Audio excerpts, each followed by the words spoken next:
ഒരിക്കൽ കൂടി കരമുയർത്തി ദൈവത്തെ മഹത്വപ്പെടുത്താം. ഹല്ലേലൂയ. വായിച്ച തിരുവെടുത്ത് ആദ്യം മലയാളത്തിൽ വായിക്കണം, പിന്നീട് തമിഴിലും വായിച്ച് സഹായിക്കണം. മിസ്രൈമിലെ നിക്ഷേപങ്ങളെക്കാൾ ക്രിസ്തുവിന്റെ നിന്ന വലിയ ധനമെന്ന് എണ്ണുകയും ചെയ്തു. வரும் பலன் மேல் நோக்கமாயிருந்து எகிப்தில் உள்ள பொக்கிஷங்களிலும் கிறிஸ்துவின் நிமித்தம் வரும் நிந்தையை அதிக பாக்கியம் என்று எண்ணினான். ക്രിസ്തുവിന്റെ നിന്ന വലിയ ധനം എന്ന് എണ്ണുകയും ചെയ്തു. നമ്മൾ മെനിഞ്ഞാന്ന് ഇത് ആ കുറുവാക്യം വായിച്ചത്. ഇതിനോട് ബന്ധപ്പെട്ടാണ് എബ്രായ ലേഖനത്തിൽ നിന്ന് ചില കാര്യങ്ങൾ നമ്മൾ ചിന്തിച്ചത്.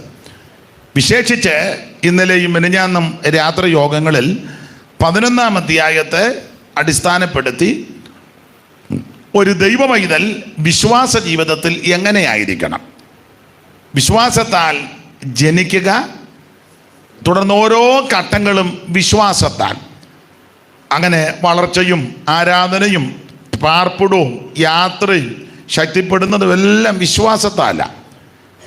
മരണകാലത്തിങ്കൽ അതും വിശ്വാസത്താൽ, മരിച്ചത് അതും വിശ്വാസത്താൽ, ഉയർക്കുന്നതും വിശ്വാസത്താൽ, നിത്യതയിലെത്തുന്നതും എല്ലാ അടിസ്ഥാനം വിശ്വാസമാണ്. അപ്പോൾ ആ കാര്യമാണ് നമ്മൾ 11-ാം അധ്യായത്തിൽ ചിന്തിച്ചു വന്നത്. കുറുവാക്യത്തിലേക്ക് വീണ്ടും കടന്നു വരികയാണ്. മിസ്രയീമിലെ നിക്ഷേപങ്ങളെക്കാൾ ക്രിസ്തുവിൻ്റെ നിന്ന വലിയ ധനമെന്ന് എണ്ണി. ഈ വാക്യം വായിച്ചപ്പോൾ നിങ്ങൾക്ക് മനസ്സിലായി ഇത് ആരെ പറ്റിയാ അവിടെ പൗലോസ് പരാമർശിച്ചിരിക്കുന്നത്? ആരെ പറ്റിയാ? ആരെ പറ്റിയാന്ന് അത് ഉറക്കെ അങ്ങ് പറ. മോശയെ പറ്റിയാ ഇവിടെ രേഖപ്പെടുത്തിയിരിക്കുന്നത്. ഈ 11-ാം അധ്യായത്തിൽ ധാരാളം വിശ്വാസ വീരന്മാരുടെ പേരുകളാണ് പൗലോസ് രേഖപ്പെടുത്തിയിരിക്കുന്നത്. ഹാബേൽ മുതലുള്ള വിശ്വാസ വീരന്മാർ. ഹാബേൽ, നോഹ, അബ്രഹാം, ഇസഹാക്ക്, യാക്കോബ്, യോസേപ്പ്, മോശെ, പിന്നെ ഇങ്ങോട്ട് ശമൂവേൽ എന്ന് പറയുന്ന പ്രവാചകൻ, ഗിദയോന്, ഇബ്താക്ക്, ബാരാക്ക്, ശിംശോൻ, ശാമുവേൽ ആദിയായ പ്രവാചകന്മാർ. ഇവരുടെ എല്ലാ പേരുകൾ ഈ 11-ാം അധ്യായത്തിൽ രേഖപ്പെടുത്തി. ഇതുപോലെ പേരുകൾ വെളിപ്പെടുത്തിയ അധ്യായം വിരളമാണ് പുതിയ നിയമത്തിൽ. യേശുക്രിസ്തുവിൻ്റെ ജനനത്തോട് ബന്ധപ്പെട്ട് പിതാക്കന്മാരുടെ പേരുകൾ പറയുന്നുണ്ട്. വിശ്വാസവീരന്മാരുടെ പേരുകൾ രേഖപ്പെടുത്തിയിരിക്കുന്ന ശ്രേഷ്ഠമേറിയ അധ്യായമാണ് 11-ാം അധ്യായം. അതിൽ നമ്മൾ വായിച്ച കുറുവാക്യത്തിൽ മോശയെ പറ്റിയാണ് പരാമർശിക്കുന്നത്. മോശയുടെ ജനനം മുതലുള്ള കാര്യം പൗലോസ് രേഖപ്പെടുത്തി വന്നിട്ട് പറയുകയാണ്. മോശയെ പറ്റി പറയുക, മോശ മിസ്രയീമിലെ നിക്ഷേപങ്ങളെക്കാൾ ക്രിസ്തുവിൻ്റെ നിന്ന വലിയ ധനമെന്ന് എണ്ണി. മോശ ഈ ക്രിസ്തുവിൻ്റെ നിന്ന വലിയ ധനം എന്ന് എണ്ണാൻ കാരണം, ആ കാരണം ചിന്തിക്കുന്നതിന് മുമ്പ് എന്തൊക്കെ മോശ വിട്ടു, വിടുന്നതിന് മുമ്പ് മോശ ആരായിരുന്നു, ഈ 3 പാഠമാണ് ഇന്ന് രാത്രി ചിന്തിക്കുന്നത്. വിടുന്നതിന് മുമ്പ് ആരായിരുന്നു, എന്തൊക്കെ വിട്ടു, വിടാനുള്ളതിൻ്റെ കാരണം, ഈ 3 കാര്യമാണ് ഇന്ന് രാത്രി ചിന്തിക്കുന്നത്. നമ്മുടെ ബഹുമാനപ്പെട്ട പാസ്റ്റർ, പേര് വിട്ടുപോകുന്നപ്പോൾ, അഗസ്റ്റിൻ നന്നായിട്ട് പാട്ട് പാടി. ക്ലാസിക്കൽ നന്നായിട്ട് പാട്ട് പാടി. ഒറ്റയ്ക്കും പുള്ളി നന്നായിട്ട് പാടി. അവർ 2 പേരും കൂടെ നിന്നും പാടി, നമ്മളും പാടി. ഇങ്ങനെ പാടുമെന്ന് എനിക്കറിയത്തില്ലായിരുന്നു. ദൈവം തന്നെ അനുഗ്രഹിക്കട്ടെ. എനിക്ക് തോന്നുന്നു മെയ് മാസം അവിടെ 5 ദിവസത്തെ യോഗമാണെന്നാണ് തോന്നുന്നത്. അപ്പം ഇനി പറയാൻ എന്തെങ്കിലും വിട്ടുപോയാൽ, കർത്താവ് വരാൻ താമസിച്ചാൽ മെയ്യിൽ അവിടെ പറയും. അപ്പം ഇന്ന് രാത്രി നമ്മൾ ചിന്തിക്കാൻ പോകുന്ന കാര്യം, മോശ നേരത്തെ എങ്ങനെ ആയിരുന്നു, എന്തൊക്കെ വിട്ടതിൻ്റെ കാരണം. ഒരു ചെറിയ പഠനമാണ്.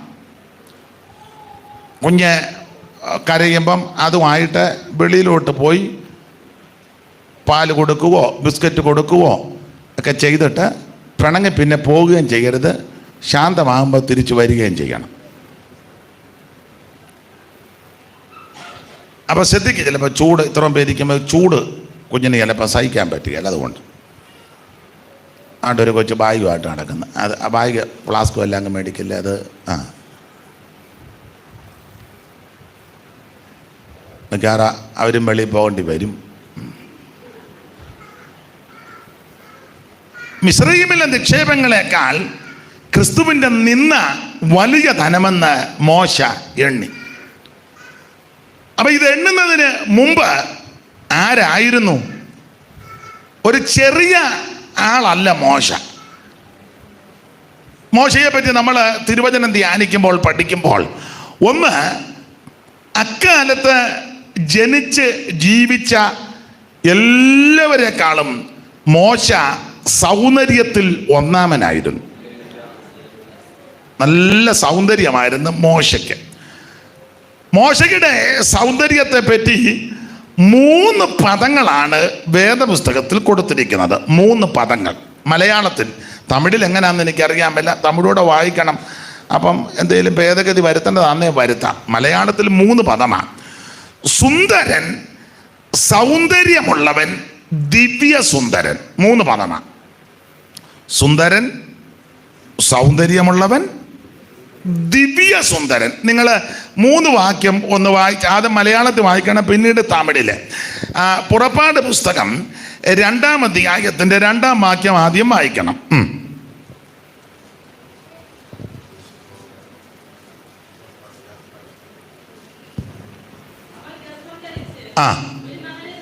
അവൾ ഗർഭം ധരിച്ച് ഒരു മകനെ പ്രസവിച്ചു. അവൻ സൗന്ദര്യമുള്ളവനെന്ന് കണ്ടു. തമിഴിൽ എങ്ങനെ? அந்த ஸ்திரீ கர்ப்பவதியாகி ஒரு ஆண் பிள்ளையை பெற்று அது அழகுள்ளது என்று கண்டு. അഴകുള്ളത്, അതാ അഴകുള്ളത്. അതായത് തമിഴാ നല്ലത്, അത് അഴകുള്ളത്. മലയാളത്തിൽ സൗന്ദര്യമുള്ളത്. ഇനി മലയാളത്തിൽ വേറൊരു പദമുണ്ട്. അത് അപ്പോസ്തോല പ്രവർത്തികളുടെ പുസ്തകം 7-ാം അധ്യായത്തിന്റെ 20-ാമത്തെ വാക്യം വായിക്കാം. പുറകിലിരുന്ന് വാക്യം വായിച്ച സഹോദരി മുൻപോട്ട് വരണം. ഈ കസേര ഇവിടുത്തെ പാസ്റ്ററുടെ ഭാര്യ ഇരിക്കുന്നതിന് പുറകിലായിട്ടിടണം. മോളെ കസേര എടുത്ത് അങ്ങോട്ട് ഇട്ട് കൊടുത്ത്. ഈ കസേര, ഒരു കസേര എടുക്കാൻ 4 പേരാണോ? ഒരാൾ പോരെ? ആ ദൈവദാസി ഇരിക്കുന്നതിൻ്റെ പുറകിലോട്ടിട്ട് കൊടുത്തിട്ട് ഇപ്പം വാക്യം വായിച്ച ആൻറ്റി മുൻപോട്ട് വന്നിരിക്കണം. അല്ലേ ഒരു കാര്യം ചെയ്യുക, പച്ചസാരി കൊടുത്ത അമ്മ മുന്നോട്ടിരുന്നേച്ച് സഹോദരി പുറകോട്ടിരുന്നാൽ മൈക്ക് ഉണ്ടല്ലോ. അപ്പം ആദ്യം ആരാ വായിക്കുന്നത് വെച്ചാൽ മൈക്ക് അങ്ങോട്ടും ഇങ്ങോട്ടും, അമ്മ മുന്നോട്ടിരിക്കമ്മേ.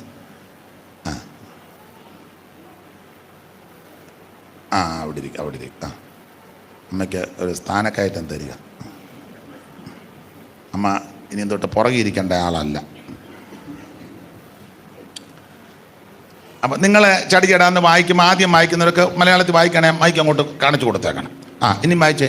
അക്കാലത്ത് മോശ ജനിച്ചു. അക്കാലത്ത് മോശ ജനിച്ചു, ദിവ്യ സുന്ദരനായിരുന്നു. ദിവ്യ സുന്ദരൻ കണ്ടോ?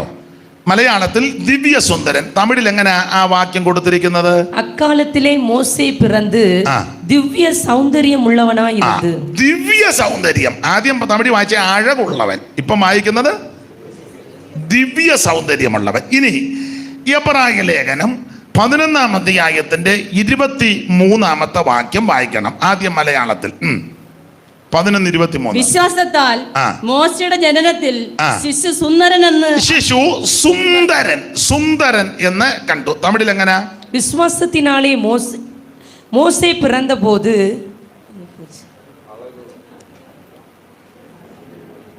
பிறந்தபோது அவனுடைய தாய் தகப்பன்மார் அவனை அழகுள்ள பிள்ளை என்று கண்டு. അഴകുള്ള പിള്ളை. അപ്പൊ എന്തായാലും തമിഴിലെ 2 സ്ഥലത്ത് അഴകെന്ന അല്ലേ, ഒരു സ്ഥലത്താണ് ദിവ്യ സുന്ദരൻ. അപ്പോൾ മലയാളത്തിലെ 3 പദങ്ങളാ: സുന്ദരൻ, സൗന്ദര്യമുള്ളവൻ, ദിവ്യ സുന്ദരൻ. അപ്പോൾ ഈ 3 വാക്യങ്ങൾ കൂടെ ചേർത്ത് പഠിച്ചാൽ അക്കാലത്ത് ജനിച്ച് ജീവിച്ച കുഞ്ഞുങ്ങളിൽ സൗന്ദര്യം കൊണ്ട് ഒന്നാമത്തെ വ്യക്തിയായിരുന്നു മോശ. ആദ്യം അതിൻ്റെ പാഠങ്ങൾ അങ്ങ് തന്നു വെച്ച് നമുക്ക് ചില ഭാഗത്തേക്ക് പോകാം. ഇനി മോശയുടെ രണ്ടാമത്തെ ഒരു പ്രത്യേകത, കുടുംബ ശ്രേഷ്ഠതയുള്ള വ്യക്തിയായിരുന്നു മോശ. ഒരു നല്ല കുടുംബത്തിൽ പിറന്നവനാ. നിങ്ങൾ ആ പുറപ്പാട് പുസ്തകം തന്നെ 2-ാം അധ്യായത്തിന്റെ 1-ാമത്തെ വാക്യം ഒന്ന് വായിച്ചാട്ടെ. 2:1. എന്നാൽ ലേവി കുടുംബത്തിലെ ഒരു പുരുഷൻ പോയി. മതി. അപ്പൊ ഒരു നല്ല കുടുംബത്തിൽ പിറന്നവനാ. ഏത് കുടുംബമാ? ലേവി കുടുംബം. തമിഴിലും കൂടെ വായിച്ചോ. ദൈവത്തിനെ മഹത്വം. ലേവിയിൻ കുടുംബത്താരിൽ. അപ്പോൾ ലേവി കുടുംബത്തിൽപ്പെട്ട. അപ്പോൾ ഒന്ന്, മോശ സൗന്ദര്യത്തിൽ ഒന്നാമൻ. 2, ഒരു നല്ല കുടുംബ പശ്ചാത്തലം. ലേവി കുടുംബം നല്ല കുടുംബത്തിൽപ്പെട്ടയാളാണ്. ഇനി 3, മോശയുടെ വിശേഷത, ചെറുപ്പത്തിലെ വിദ്യാഭ്യാസത്തിൽ 1-ാം സ്ഥാനത്തായിരുന്നു. വിദ്യാ നിപുണനായിരുന്നു മോശ. നമുക്കറിയാം, അപ്പോസ്തല പ്രവർത്തികളുടെ പുസ്തകം 7-ാം അധ്യായത്തിന്റെ 22-ാമത്തെ വാക്യം വായിക്കണം. അറിവുള്ള വാക്യമാ, വായിച്ചു. മോശെ മിസ്രയീമ്യരുടെ സകല ജ്ഞാനവും അഭ്യസിച്ചു വാക്കിലും പ്രവൃത്തിയിലും സമർത്ഥനായി തീർന്നു. സ്തോത്രം. അപ്പോൾ ഇനി തമിഴ് വായിച്ചാട്ടെ. മോശെ எகிப்தியருடைய சகல ஸ்தாத்திரங்களிலும் கற்பிக்கப்பட்டு വാക്കിലും செய்கைகளிலும் വല്ലവനാനാൻ. അപ്പോൾ മോശയുടെ 3-ാമത്തെ വിശേഷത, വിദ്യാ നിപുണനായിരുന്നു മോശ. മലയാളത്തിൽ വായിക്കുന്നത്, മോശ മിസ്രയീമ്യരുടെ സകല ജ്ഞാനവും അഭ്യസിച്ചു. വിദ്യാഭ്യാസത്തിൽ നമ്പർ 1 ആയിരുന്നു. ഇനി 4, മോശയുടെ ഒരു പ്രത്യേകത, വലിയ നിക്ഷേപത്തിൻ്റെ ഉടമസ്ഥാവകാശം മോശക്കുണ്ടായിരുന്നു. കാരണം ആ ഒരു രീതിയിലാണ് മോശ ജനിച്ചു വളർന്നു വന്നത്. വലിയ നിക്ഷേപത്തിൻ്റെ. അതാണ് നമ്മളിപ്പോൾ എബ്രായ ലേഖനം 11-ാം അധ്യായത്തിൻ്റെ 26-ാമത്തെ വാക്യത്തിൽ വായിച്ചു. മോശ മിസ്രയീമ്യരുടെ നിക്ഷേപങ്ങളെക്കാൾ. അപ്പോൾ മിസ്രയീമിലെ നിക്ഷേപമെല്ലാം മോശയ്ക്ക് ലഭിക്കേണ്ടതാണ്. ഇനി 5, മോശയുടെ 5-ാമത്തെ ഒരു വിശേഷത, നല്ല കായബലമുള്ളയാളായിരുന്നു മോശ. ശരീരത്തിന് നല്ല ആരോഗ്യവും ബലമുള്ളയായിരുന്നു മോശ. വായിച്ചേ പുറപ്പാട് പുസ്തകം അതിൻ്റെ 2-ാം അധ്യായത്തിൻ്റെ 11-ഉം 13-ഉം 17-ഉം വാക്യം വായിക്കണം. ആദ്യം 11, 2:11. ആ കാലത്ത് മോശ മുതിർന്ന ശേഷം അവൻ തന്റെ സഹോദരന്മാരുടെ അടുക്കൽ ചെന്ന് അവരുടെ ഭാരമുള്ള വേല നോക്കി. തന്റെ സഹോദരന്മാരിൽ ഒരു എബ്രായനെ ഒരു മിസ്രയീമൻ അടിക്കുന്നത് കണ്ടു. അവൻ അങ്ങോട്ടും ഇങ്ങോട്ടും നോക്കിയിട്ട് ആരുമില്ലെന്ന് കണ്ടപ്പോൾ മിസ്രയീമനെ അടിച്ചു കൊന്ന് മണലിൽ മറവ് ചെയ്തു. നല്ല ആരോഗ്യം. മിസ്രയീമിനെ അടിച്ച് കൊന്ന് മണലിൽ മറവ് ചെയ്തു. സ്തോത്രം. ഇനി തമിഴിൽ വായിച്ചേ. மோசே பெரியவனான காலத்தில் அவன் தன் சகோதரனிடத்தில் போய் அவர்கள் சுமை சுமக்கிறதை பார்த்து தன் சகோதரனாகிய எபிரேயரில் ஒருவனை ஒரு எகிப்தியன் அடிக்கிறதை கண்டு அங்கும் இங்கும் பார்த்து ஒருவரும் இல்லை என்று அறிந்து எகிப்தியனை வெட்டி அவனை மணலிலே புதைத்து போட்டான். അപ്പോൾ നല്ല ആരോഗ്യമുള്ള വ്യക്തിയാണ് മോശ. ദൈവത്തിന് സ്തോത്രം. നല്ല ആരോഗ്യമുണ്ട്. ഈ ആരോഗ്യത്തിൻ്റെ ഒരു തെളിവും കൂടെ, മിദ്യാനിൽ ചെന്ന് കഴിഞ്ഞപ്പോൾ അവിടെ റഗൂവേലിൻ്റെ പെൺപിള്ളേര് ആടിനെ വെള്ളം കുടിപ്പിക്കാൻ വന്നപ്പം അവിടെ ഒരു ചെറിയ പ്രശ്നം. അന്നേരവും മോശ മറ്റേ ഇടയന്മാരെ ആട്ടിക്കളഞ്ഞേച്ച് പെട്ടെന്ന് പ്രശ്നം പരിഹരിച്ച് ഇവരുടെ ആടുകൾക്ക് വെള്ളം കുടിപ്പിച്ചു. നല്ല കായബലമുള്ളത് കൊണ്ടാണ്. അപ്പോൾ നല്ല ആരോഗ്യമുള്ള ആളായിരുന്നു മോശ. കായബലം. 6, മോശയുടെ 6-ാമത്തെ പ്രത്യേകത, നല്ല ധൈര്യശാലിയായിരുന്നു. സ്തോത്രം. നല്ല ധൈര്യശാലി. അതിനൊരു തെളിവ്, നിങ്ങൾ ആ പുറപ്പാട് പുസ്തകം 32-ാം അധ്യായത്തിൻ്റെ 20-ഉം 28-ഉം ഒന്ന് വായിച്ചേ. 20 മുതൽ 28 വരെ വായിക്കേണ്ടത്. 20-ാം വാക്യം മുതൽ അത് വായിച്ചേ. അവർ ഉണ്ടാക്കിയിരുന്ന കാളക്കുട്ടിയെ അവനെടുത്ത് തീയിലിട്ടു ചുട്ട് അരച്ച് പൊടിയാക്കി വെള്ളത്തിൽ വിതറി ഇസ്രായേൽ മക്കളെ കുടിപ്പിച്ചു. അത് ധൈര്യമുള്ളത് കൊണ്ടാണ്. മെയിൻ വിഷയം ദൈവകൃപയാ. ദൈവകൃപ തന്നെയല്ല, നല്ല ധൈര്യമുണ്ട്. യുവന്മാർ പെണ്ണുങ്ങളുടെ കുണുക്കെല്ലാം കൂടെ മേടിച്ചാ അടിച്ച് പരത്തി കാളക്കൊട്ടി ഉണ്ടാക്കിയത്. അത് പുള്ളി ആരോടും ചോദിച്ചില്ല, എടുത്ത് ചുട്ട് ഇടിച്ച് പൊടിയാക്കി ഇവനെ എല്ലാം കുടിപ്പിച്ച്. അത് ധൈര്യമുള്ളത് കൊണ്ടാണ്. ഞാൻ ആ ഭാഗത്തേക്ക് പിന്നെ വരുന്നുണ്ട്. നല്ല ധൈര്യശാലിയാണ്. അപ്പോൾ മോശയെ പറ്റി നമ്മൾ ഒരു 7 പാഠമാണ് ഇന്ന് പ്രാരംഭത്തിൽ ചിന്തിച്ചത്. നേരത്തെ എങ്ങനെ ആയിരുന്നെന്നുള്ളതാണ്. 1, നല്ല സൗന്ദര്യമുള്ള വ്യക്തി. 2, കുടുംബ ശ്രേഷ്ഠതയുള്ളവൻ. 3, വിദ്യാ നിപുണൻ. 4, വലിയ നിക്ഷേപത്തിൻ്റെ ഉടമസ്ഥൻ. 5, നല്ല കായബലമുള്ള വ്യക്തി. 6, നല്ല ധൈര്യശാലി. 7, മോശയുടെ 7ാമത്തെ വിശേഷത അധികാരമുള്ളവനാ. എന്ന് പറഞ്ഞാൽ തൻ്റെ മുൻപിൽ ഒരു അധികാര കസേരയുണ്ട്. കാരണം എബ്രായ ലേഖനം 11-ാം അധ്യായത്തിൻ്റെ 25 വായിക്കുമ്പോൾ ഫറവോന്റെ പുത്രിയുടെ മകൻ എന്ന നാമത്തിലാ, എന്ന പേരിനാൽ അറിയപ്പെടുക. എന്ന് പറഞ്ഞാൽ നിലവിലുള്ള ഫറവോൻ നാട് നീങ്ങിയാൽ അടുത്ത ഒരു ഫറവോനായിട്ട് ആ സ്ഥാനത്ത് ആ കസാരയിൽ ഇരിക്കേണ്ട ആളും കൂടെ മോശ. നല്ല ഒരു അധികാര കസാര തൻ്റെ മുൻപിലുണ്ട്. സ്തോത്രം. ഇതാണ് മോശയുടെ ജീവിതത്തിൻ്റെ, മുൻകാല ജീവിതത്തിൻ്റെ ചില വിശേഷതകൾ. ഈ വിശേഷതകളൊക്കെ ഉണ്ടെങ്കിലും മോശ ചില കാര്യങ്ങൾ തീരുമാനിച്ചു. എനിക്ക് ഈ പറയപ്പെട്ട വിശേഷതകളൊന്നും ഞാൻ വലുതായിട്ട് കാണുന്നില്ല. ഞാൻ ക്രിസ്തുവിൻ്റെ നിന്നയാണ് വലിയ ധനമെന്നുള്ളത്. ഇന്ന് രാത്രി എന്നെ കേൾക്കുന്ന എല്ലാവരും, ദൂരത്തും ചാരത്തും ഒക്കെ ഇരുന്ന് കേൾക്കുന്നവര് മോശയെ പറ്റി ഒരു തീരുമാനമെടുക്കണം. എനിക്കിതൊന്നുമല്ല വലുത്, ഇതൊന്നും ഞാൻ വലുതായിട്ട് കാണുന്നില്ല. എനിക്ക് ഏറ്റവും ശ്രേഷ്ഠം ക്രിസ്തുവിൻ്റെ നിന്നയാണ്. അപ്പൊ ഈ ക്രിസ്തുവിൻ്റെ നിന്ന വലിയ ധനമെന്ന് മോശ എണ്ണിക്കഴിഞ്ഞപ്പോൾ മോശ ചില കാര്യങ്ങൾ വേണ്ടാന്ന് വെച്ചു.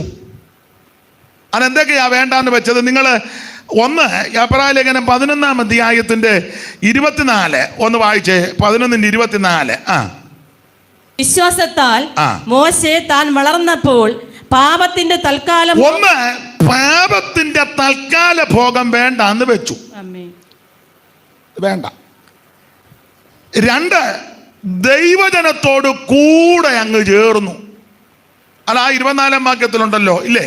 കഷ്ടം അനുഭവിക്കുന്നത് തെരഞ്ഞെടുത്തു. ദൈവജനത്തോട് കൂടെ കഷ്ടം അനുഭവിക്കുന്നത്. അപ്പം 2, ദൈവജനത്തോട് കൂടെ അങ്ങ് ചേർന്നു. 1, പാപത്തിന്റെ തൽക്കാല ഭോഗം, ദൈവജനത്തോട് കൂടെ അങ്ങ് 3, കഷ്ടത തിരഞ്ഞെടുത്തു. സമ്പത്ത് ഇരിപ്പുണ്ട്, അത് വേണ്ട, എനിക്ക് കഷ്ടത മതി, അത് തിരഞ്ഞെടുത്തു. 4, ക്രിസ്തുവിൻ്റെ നിന്ന വലിയ ധനം എന്നെണ്ണി.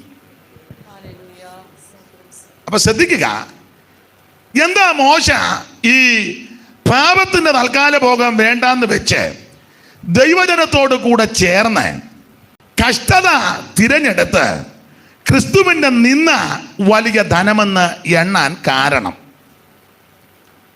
ആ ഭാഗത്തേക്ക് വരുന്നതിന് മുമ്പ് നമ്മൾ ആദ്യം എടുത്ത പാഠത്തിലെ ഈ ചില കാര്യങ്ങൾ ഉറപ്പിച്ചല്ലോ. 1, നല്ല സൗന്ദര്യമുള്ള വ്യക്തിയായിരുന്നു മോശ. മോശ ഈ സൗന്ദര്യത്തെ വലുതായി കണ്ടില്ല. അതിൻ്റെ കാരണവും കൂടെ പറയാം. അകൃത്യം നിമിത്തം ദൈവം മനുഷ്യനെ ശിക്ഷിക്കുമ്പോൾ അല്ലെങ്കിൽ ദണ്ഡിപ്പിക്കുമ്പോൾ അവൻ്റെ സൗന്ദര്യത്തെ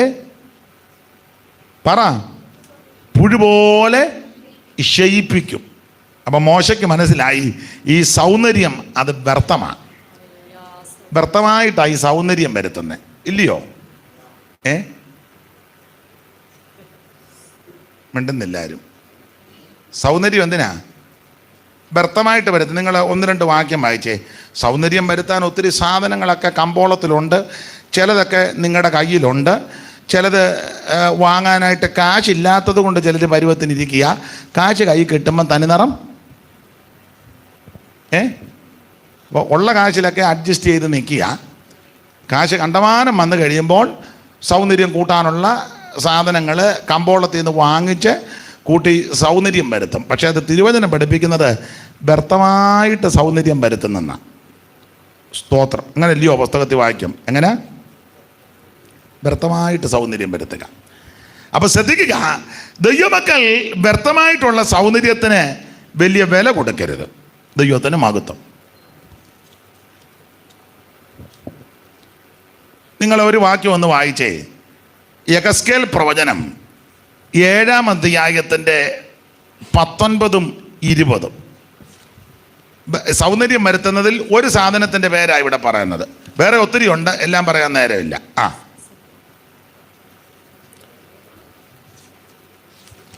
ഈ വായിക്കുകയല്ലേ? യെഹെസ്കേൽ പ്രവചനം 8-ാം അധ്യായത്തിൻ്റെ 19-ഉം 20-ഉം വാക്യം ഒന്ന് വായിക്കണം.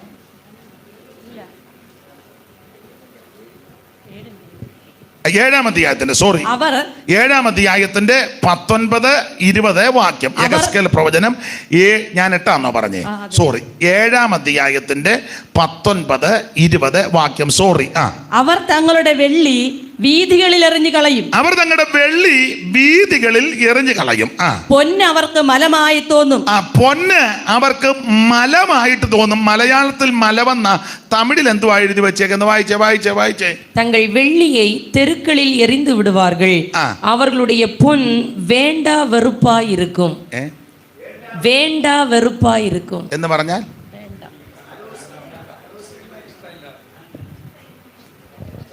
ഇഷ്ടമില്ല, അതിനോട് താല്പര്യമില്ല. അപ്പം മലയാളമാണ് അവിടെ കുറച്ചുകൂടെ നല്ലത്.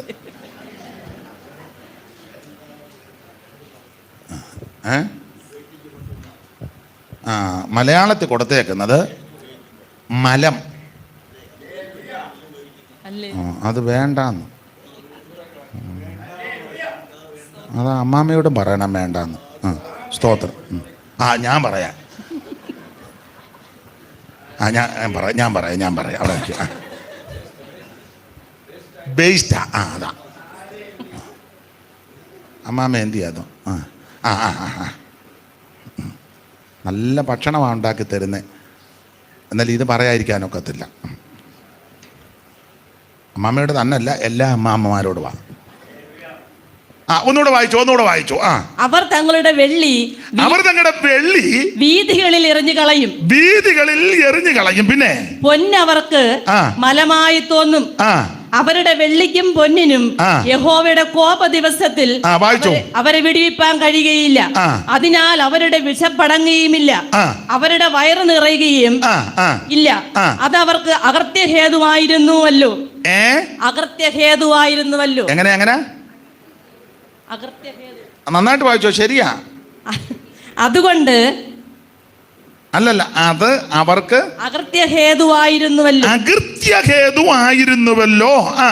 അതുകൊണ്ടുള്ള ആഭരണങ്ങളുടെ ഭംഗി അവർ ഡംഭത്തിനായിട്ട് അവര് പ്രയോഗിച്ചു. അതുകൊണ്ട് അവർ തങ്ങൾക്ക് മ്ലേച്ഛ വിഗ്രഹങ്ങളെയും മലിനബിംബങ്ങളെയും ഉണ്ടാക്കി. ആകയാൽ ഞാൻ അത് അവർക്ക് മലമാക്കിയിരിക്കുന്നു. പിന്നെ ഞാനത് അന്യന്മാരുടെ കയ്യിൽ കവർച്ചയായും. മതി. അപ്പോൾ ഈ ഭാഗത്ത് സൗന്ദര്യം വരുത്താനുള്ള ഒരു ഉപാധിയാണ് ആഭരണം. അല്ലേ? മിണ്ടുന്നില്ല. പാസ്റ്ററെ, ഞാൻ ആഭരണം വിട്ട് അന്ന് മുതലാണ് ആത്മീയമായിട്ട് ഒന്നുകൂടെ ബലപ്പെട്ടത്. അങ്ങനെ മനസാക്ഷി പറയുന്നെങ്കിൽ അവർ എഴുന്നേറ്റ് നിൽക്കണം.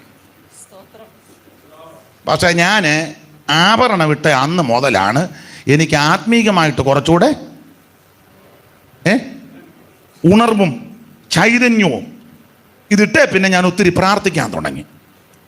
ഇതിട്ടേ പിന്നെ ഞാൻ ഒറ്റ കൂട്ടായ്മ മുടക്കുന്നില്ല.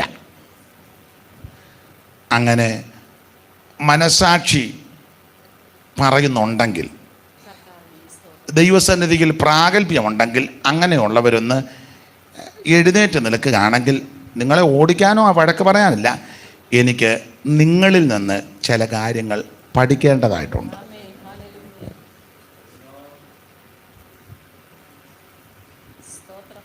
ആരുമില്ല. അപ്പോൾ ഈ ഭാഗത്തെ വചനത്തിൻ്റെ അടിസ്ഥാനത്തിൽ ഇത് അകൃത്യഹേതുവാണ്. ഈ അകൃത്യഹേതുവാകുന്ന ഈ സാധനം ഇനി ഉപയോഗിക്കണോ ഉപയോഗിക്കണ്ടയോ, ധരിക്കണോ ധരിക്കേണ്ടായോ എന്ന് നിങ്ങൾ തീരുമാനിച്ചാൽ മതി. ഞാൻ നിങ്ങളുടെ കമ്മലിൻ്റെ കൊടയൂരാൻ വന്ന ആളല്ല.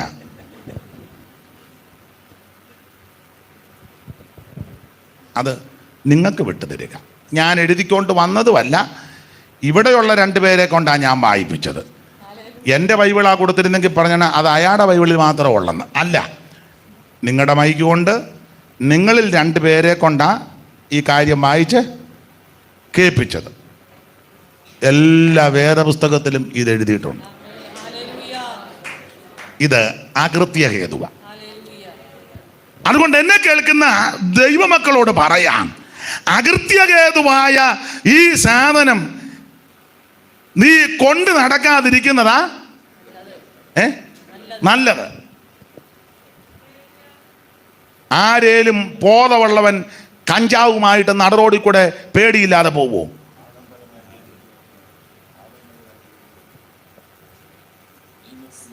പിന്നെ എന്നതിനാ അത് ഉപയോഗിക്കുന്നു?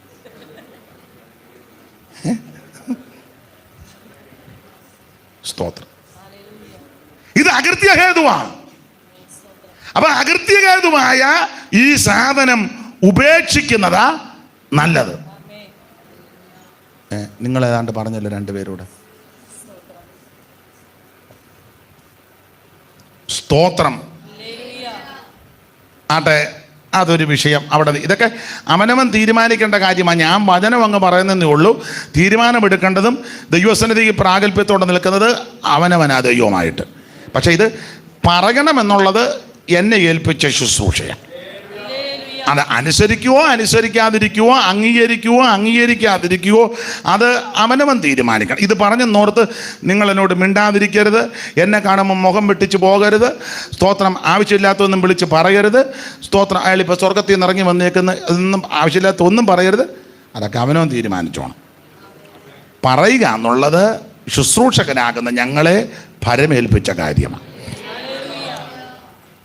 അപ്പോൾ സൗന്ദര്യം അത് വ്യർത്ഥമാണ്. അപ്പൊ സൗന്ദര്യം വരുത്താൻ ധാരാളം ഉപാധികളുണ്ട്. അതിലൊരു ഉപാധിയാണ് ആഭരണം. അല്ലേ? ആഭരണം സൗന്ദര്യം വരുത്താൻ അല്ലയോ? അമ്മാമ്മയെ കണ്ടാൽ കുറച്ചുകൂടെ ഒരു ഇട്ട് കഴിഞ്ഞപ്പോൾ കുറച്ചുകൂടെ ഒരു ഇപ്പോൾ ഇച്ചിരി മിടുക്കിയാന്ന് തോന്നുന്നു. നിങ്ങൾ ചിലർ ചിന്തിക്കുക, ദൈവമേ ഈ 3 ദിവസത്തെ യോഗത്തിൽ ഇന്നാ വന്നതും അയാൾ എന്നതാ ഞാൻ പറഞ്ഞതാ പോകണ്ട, മഴക്കാറ് കൊണ്ട് പോകണ്ടെന്ന് പറഞ്ഞതാ. അന്നേരം അച്ചായൻ പറഞ്ഞു, വാടി ഇന്ന് തീരുക, നമുക്ക് ഇന്നേലും ഒന്ന് പോകാം. വന്നിരുന്നപ്പം മുന്നോട്ട് കയറ്റി ഞാൻ വന്ന് ഫ്രണ്ടിൽ വരുന്നു. ദൈവമേ ഇതെന്തൊരു ആരും പിണങ്ങരുത്, പരിഭവപ്പെടുകയൊന്നും ചെയ്യരുത്. ഞാൻ വേദപുസ്തകത്തിലെ കാര്യം പറഞ്ഞെന്നേ ഉള്ളൂ. സ്തോത്രം. തീരുമാനമെടുക്കേണ്ടത് അവനവനവൻ. ദൈവത്തിന് മഹത്വം. അപ്പൊ ഇത് അകൃത്യഹേതുവാ. അത് ഡംബത്തിനായിട്ട് അവര് വ്യർത്ഥമായിട്ട് സൗന്ദര്യം ഉണ്ടാക്കാനാ. ഇനി നിങ്ങളാണ്ട ഹഗ്ഗായി പ്രവചനം ഒന്നെടുത്തേ. ഹഗ്ഗായി പ്രവചനം അതിൻ്റെ 2-ാം അധ്യായത്തിൻ്റെ 8-ാമത്തെ വാക്യം ഒന്ന് വായിച്ച് സഹായിച്ചാട്ടെ.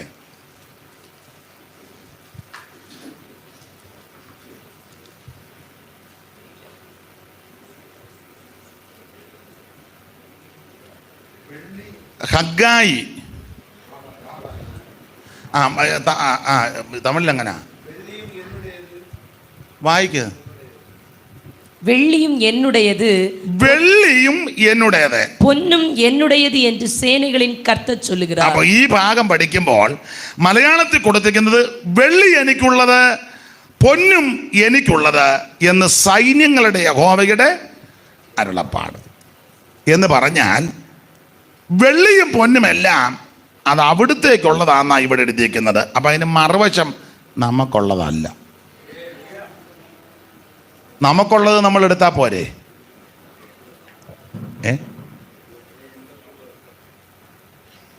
ഇത് വിഷയമാണല്ലോ.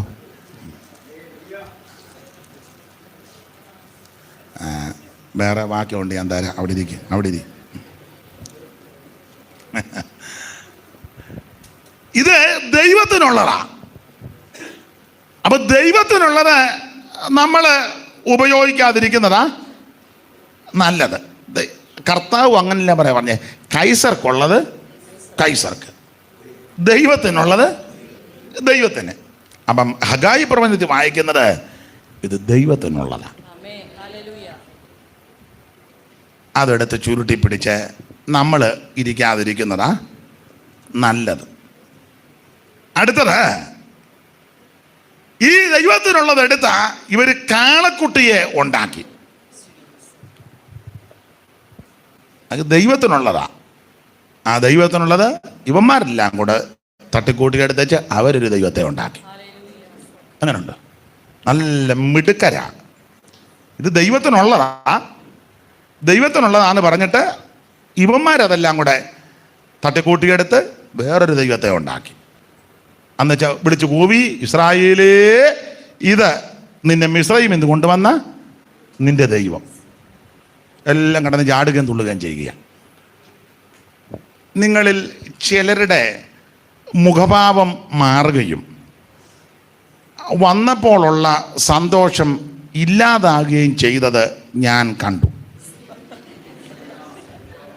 ചിലർക്ക് ഇറങ്ങി പോകാനൊക്കുമോ, പോകാതിരിക്കാൻ പറ്റുമോ? ചിലര് ചിന്തിക്കുന്നത് നമ്മൾ പെട്ടുപോയി, ഇനി മേലിൽ ഇവരൊരു യോഗത്തിന് വിളിച്ചാൽ വരത്തില്ല. അല്ലെങ്കിൽ ചോദിക്കും, ഇന്നാൾ വന്ന അയാളാണോ പിന്നെയും വരുന്നെന്ന്. നിങ്ങൾ പിണങ്ങരുത്. നോഹയെ ഏൽപ്പിച്ചത് വെള്ളപ്പൊക്കം വരുന്നത് പറയണം. വെള്ളപ്പൊക്കം വരുന്നുണ്ട്, പെട്ടകം പണിയുന്നുണ്ട്, വെള്ളം കുടിച്ച് യാകാതിരിക്കാൻ ഇതിനകത്തൂടെ കയറി രക്ഷപ്പെടണം. നോഹയെ ഏൽപ്പിച്ചത് ഇതേ ഉള്ളൂ. അല്ലാതെ 5-6 പിടിച്ച് വലിച്ച് പെട്ടകത്തിനകത്ത് ഇട്ടച്ച് വാതിലും പൂട്ടി അവിടെ കിടക്കും, ഞാൻ പിന്നെ പോയിട്ട് ഒരു 5 കൂടെ കൊണ്ടുവരാം. ഇല്ലില്ല, ഇതൊന്നും നോഹയെ ഏൽപ്പിച്ചതല്ല. നോഹയെ ഏൽപ്പിച്ചത് വിളിച്ചു പറയുക, അനുസരിക്കുന്നവരും വിശ്വസിക്കുന്നവരും ഇതിനകത്ത് കയറും, അവർക്ക് ആ രക്ഷ. അപ്പൊ ഞങ്ങളെ ഏൽപ്പിച്ചത് വിവരം പറയുക എന്നുള്ളതാ. തീരുമാനമെടുക്കുന്നതും അംഗീകരിക്കുന്നതും പ്രതിഷ്ഠിക്കുന്നത് ദൈവം നിങ്ങളെ ഏൽപ്പിച്ചിരിക്കുക. പോസ്റ്റ്മാൻ്റെ ജോലി കത്ത് കൊടുക്കുക എന്നുള്ളതാണ്.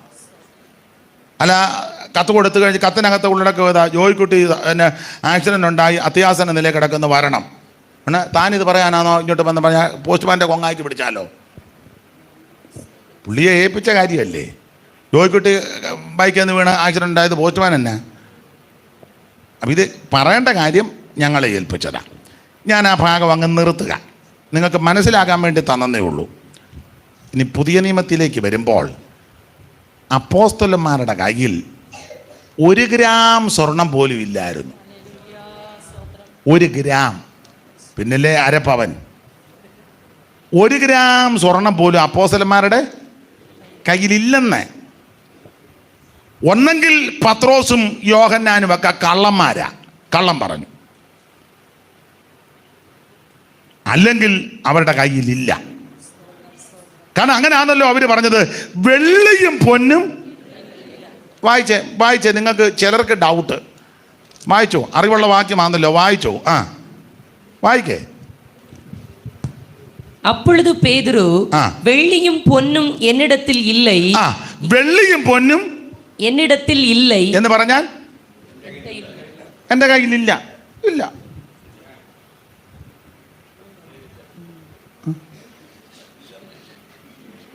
പിന്നെ മുമ്പേ പറഞ്ഞു,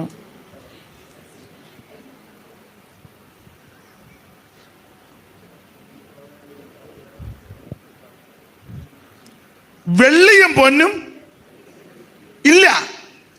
അല്ലെങ്കിൽ പത്രോസ് അല്ലേ പറഞ്ഞാലും, സഹോദര, വെഡ്ഡിങ് റിങ്സ് മാത്രമേ അത് വിവാഹ നിശ്ചയത്തിന് ഇട്ട മോതിരം മാത്രമേ എൻ്റെ കയ്യിൽ ഉള്ളൂ, വേറെ ആഭരണങ്ങളൊന്നും. അപ്പോൾ ഒരു മോതിരം പോലും കയ്യിലില്ലെന്നുള്ളതല്ലേ പരമാർത്ഥം?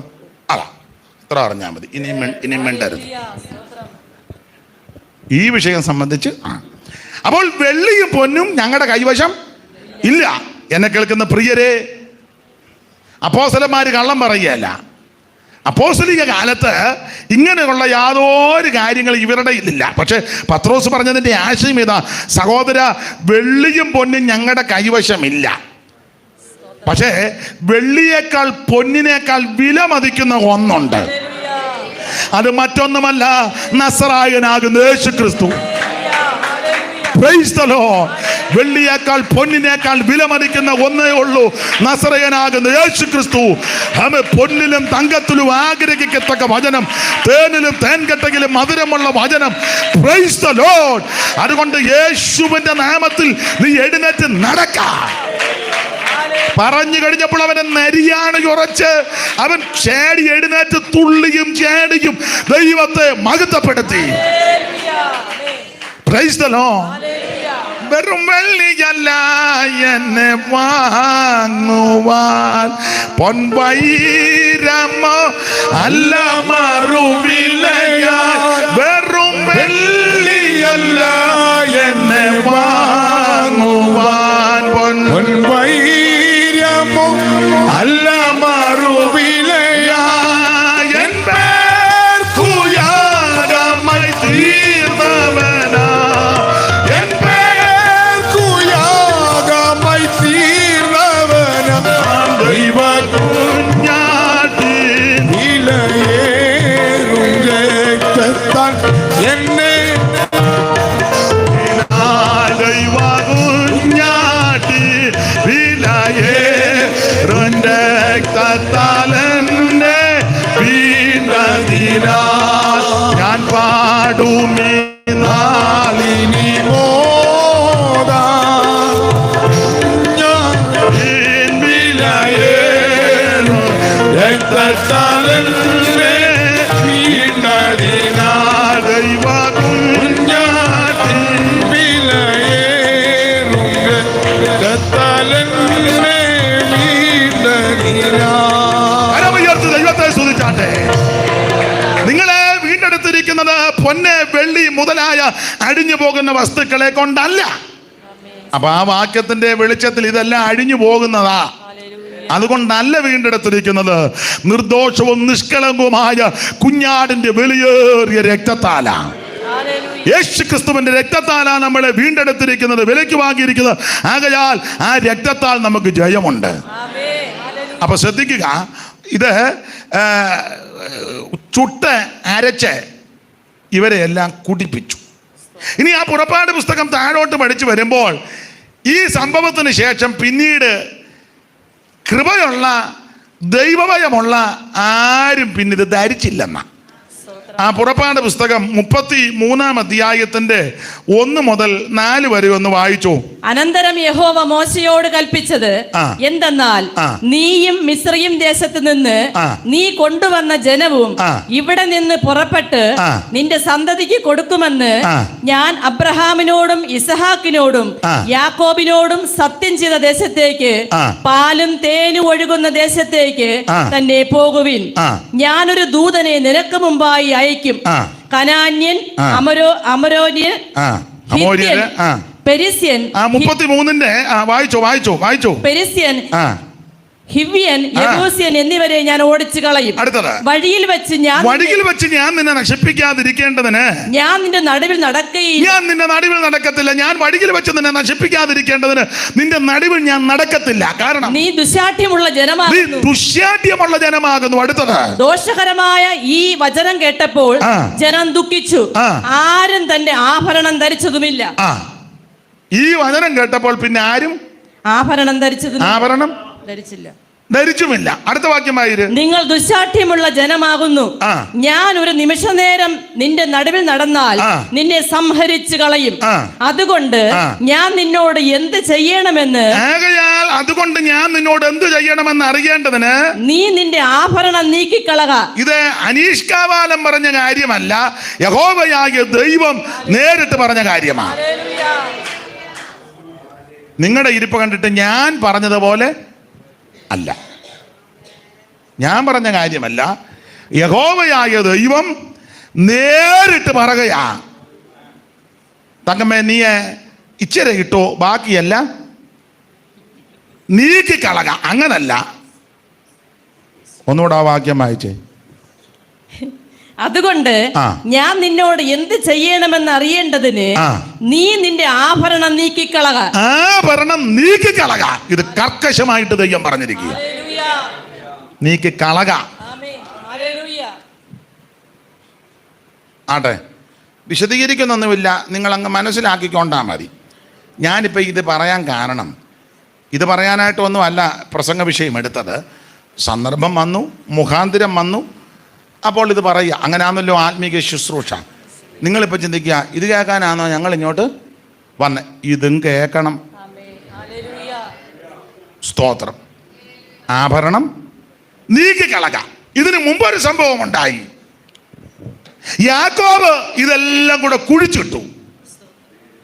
യാക്കോബ് കുഴിച്ചിട്ടു. അങ്ങനല്ലേ 35 മുതൽ ഒന്ന് വായിച്ച ഉൽപ്പത്തി 35:1 മുതൽ ഒന്ന് വായിച്ച ബേഥേലിലോട്ട് പോകാൻ പോവുക. വായിക്കേ. ദേവൻ യാക്കോബെ അല്ല, മലയാളത്തിൽ ഒന്ന് വായിച്ചേച്ച് നമ്മളിലൂടെ ഒന്ന് വായിക്കാം. ഉൽപ്പത്തി പുസ്തകം 35-ാം അധ്യായത്തിന്റെ 1 മുതൽ താഴോട്ടുള്ള വായിച്ചോ. അനന്തരം ദൈവം യാക്കോബിനോട്, നീ പുറപ്പെട്ട് ബേഥേലിൽ ചെന്ന് പാർക്ക. നിന്റെ സഹോദരനായ ഏശാവിന്റെ മുമ്പിൽ നിന്ന് നീ ഓടിപ്പോകുമ്പോൾ നിനക്ക് പ്രത്യക്ഷനായ ദൈവത്തിന് അവിടെ ഒരു യാഗപീഠം ഉണ്ടാക്കുക എന്ന് കൽപ്പിച്ചു. അപ്പോൾ യാക്കോബ് തന്റെ കുടുംബത്തോടും കൂടെയുള്ള എല്ലാവരോടും നിങ്ങളുടെ ഇടയിലുള്ള അന്യദേവന്മാരെ നീക്കിക്കളഞ്ഞ് എല്ലാം നീക്കിക്കളഞ്ഞ് നിങ്ങളെ ശുദ്ധീകരിച്ച് വസ്ത്രം മാറുവിൻ. നാം പുറപ്പെട്ട് ബേഥേലിലേക്ക് പോകാം.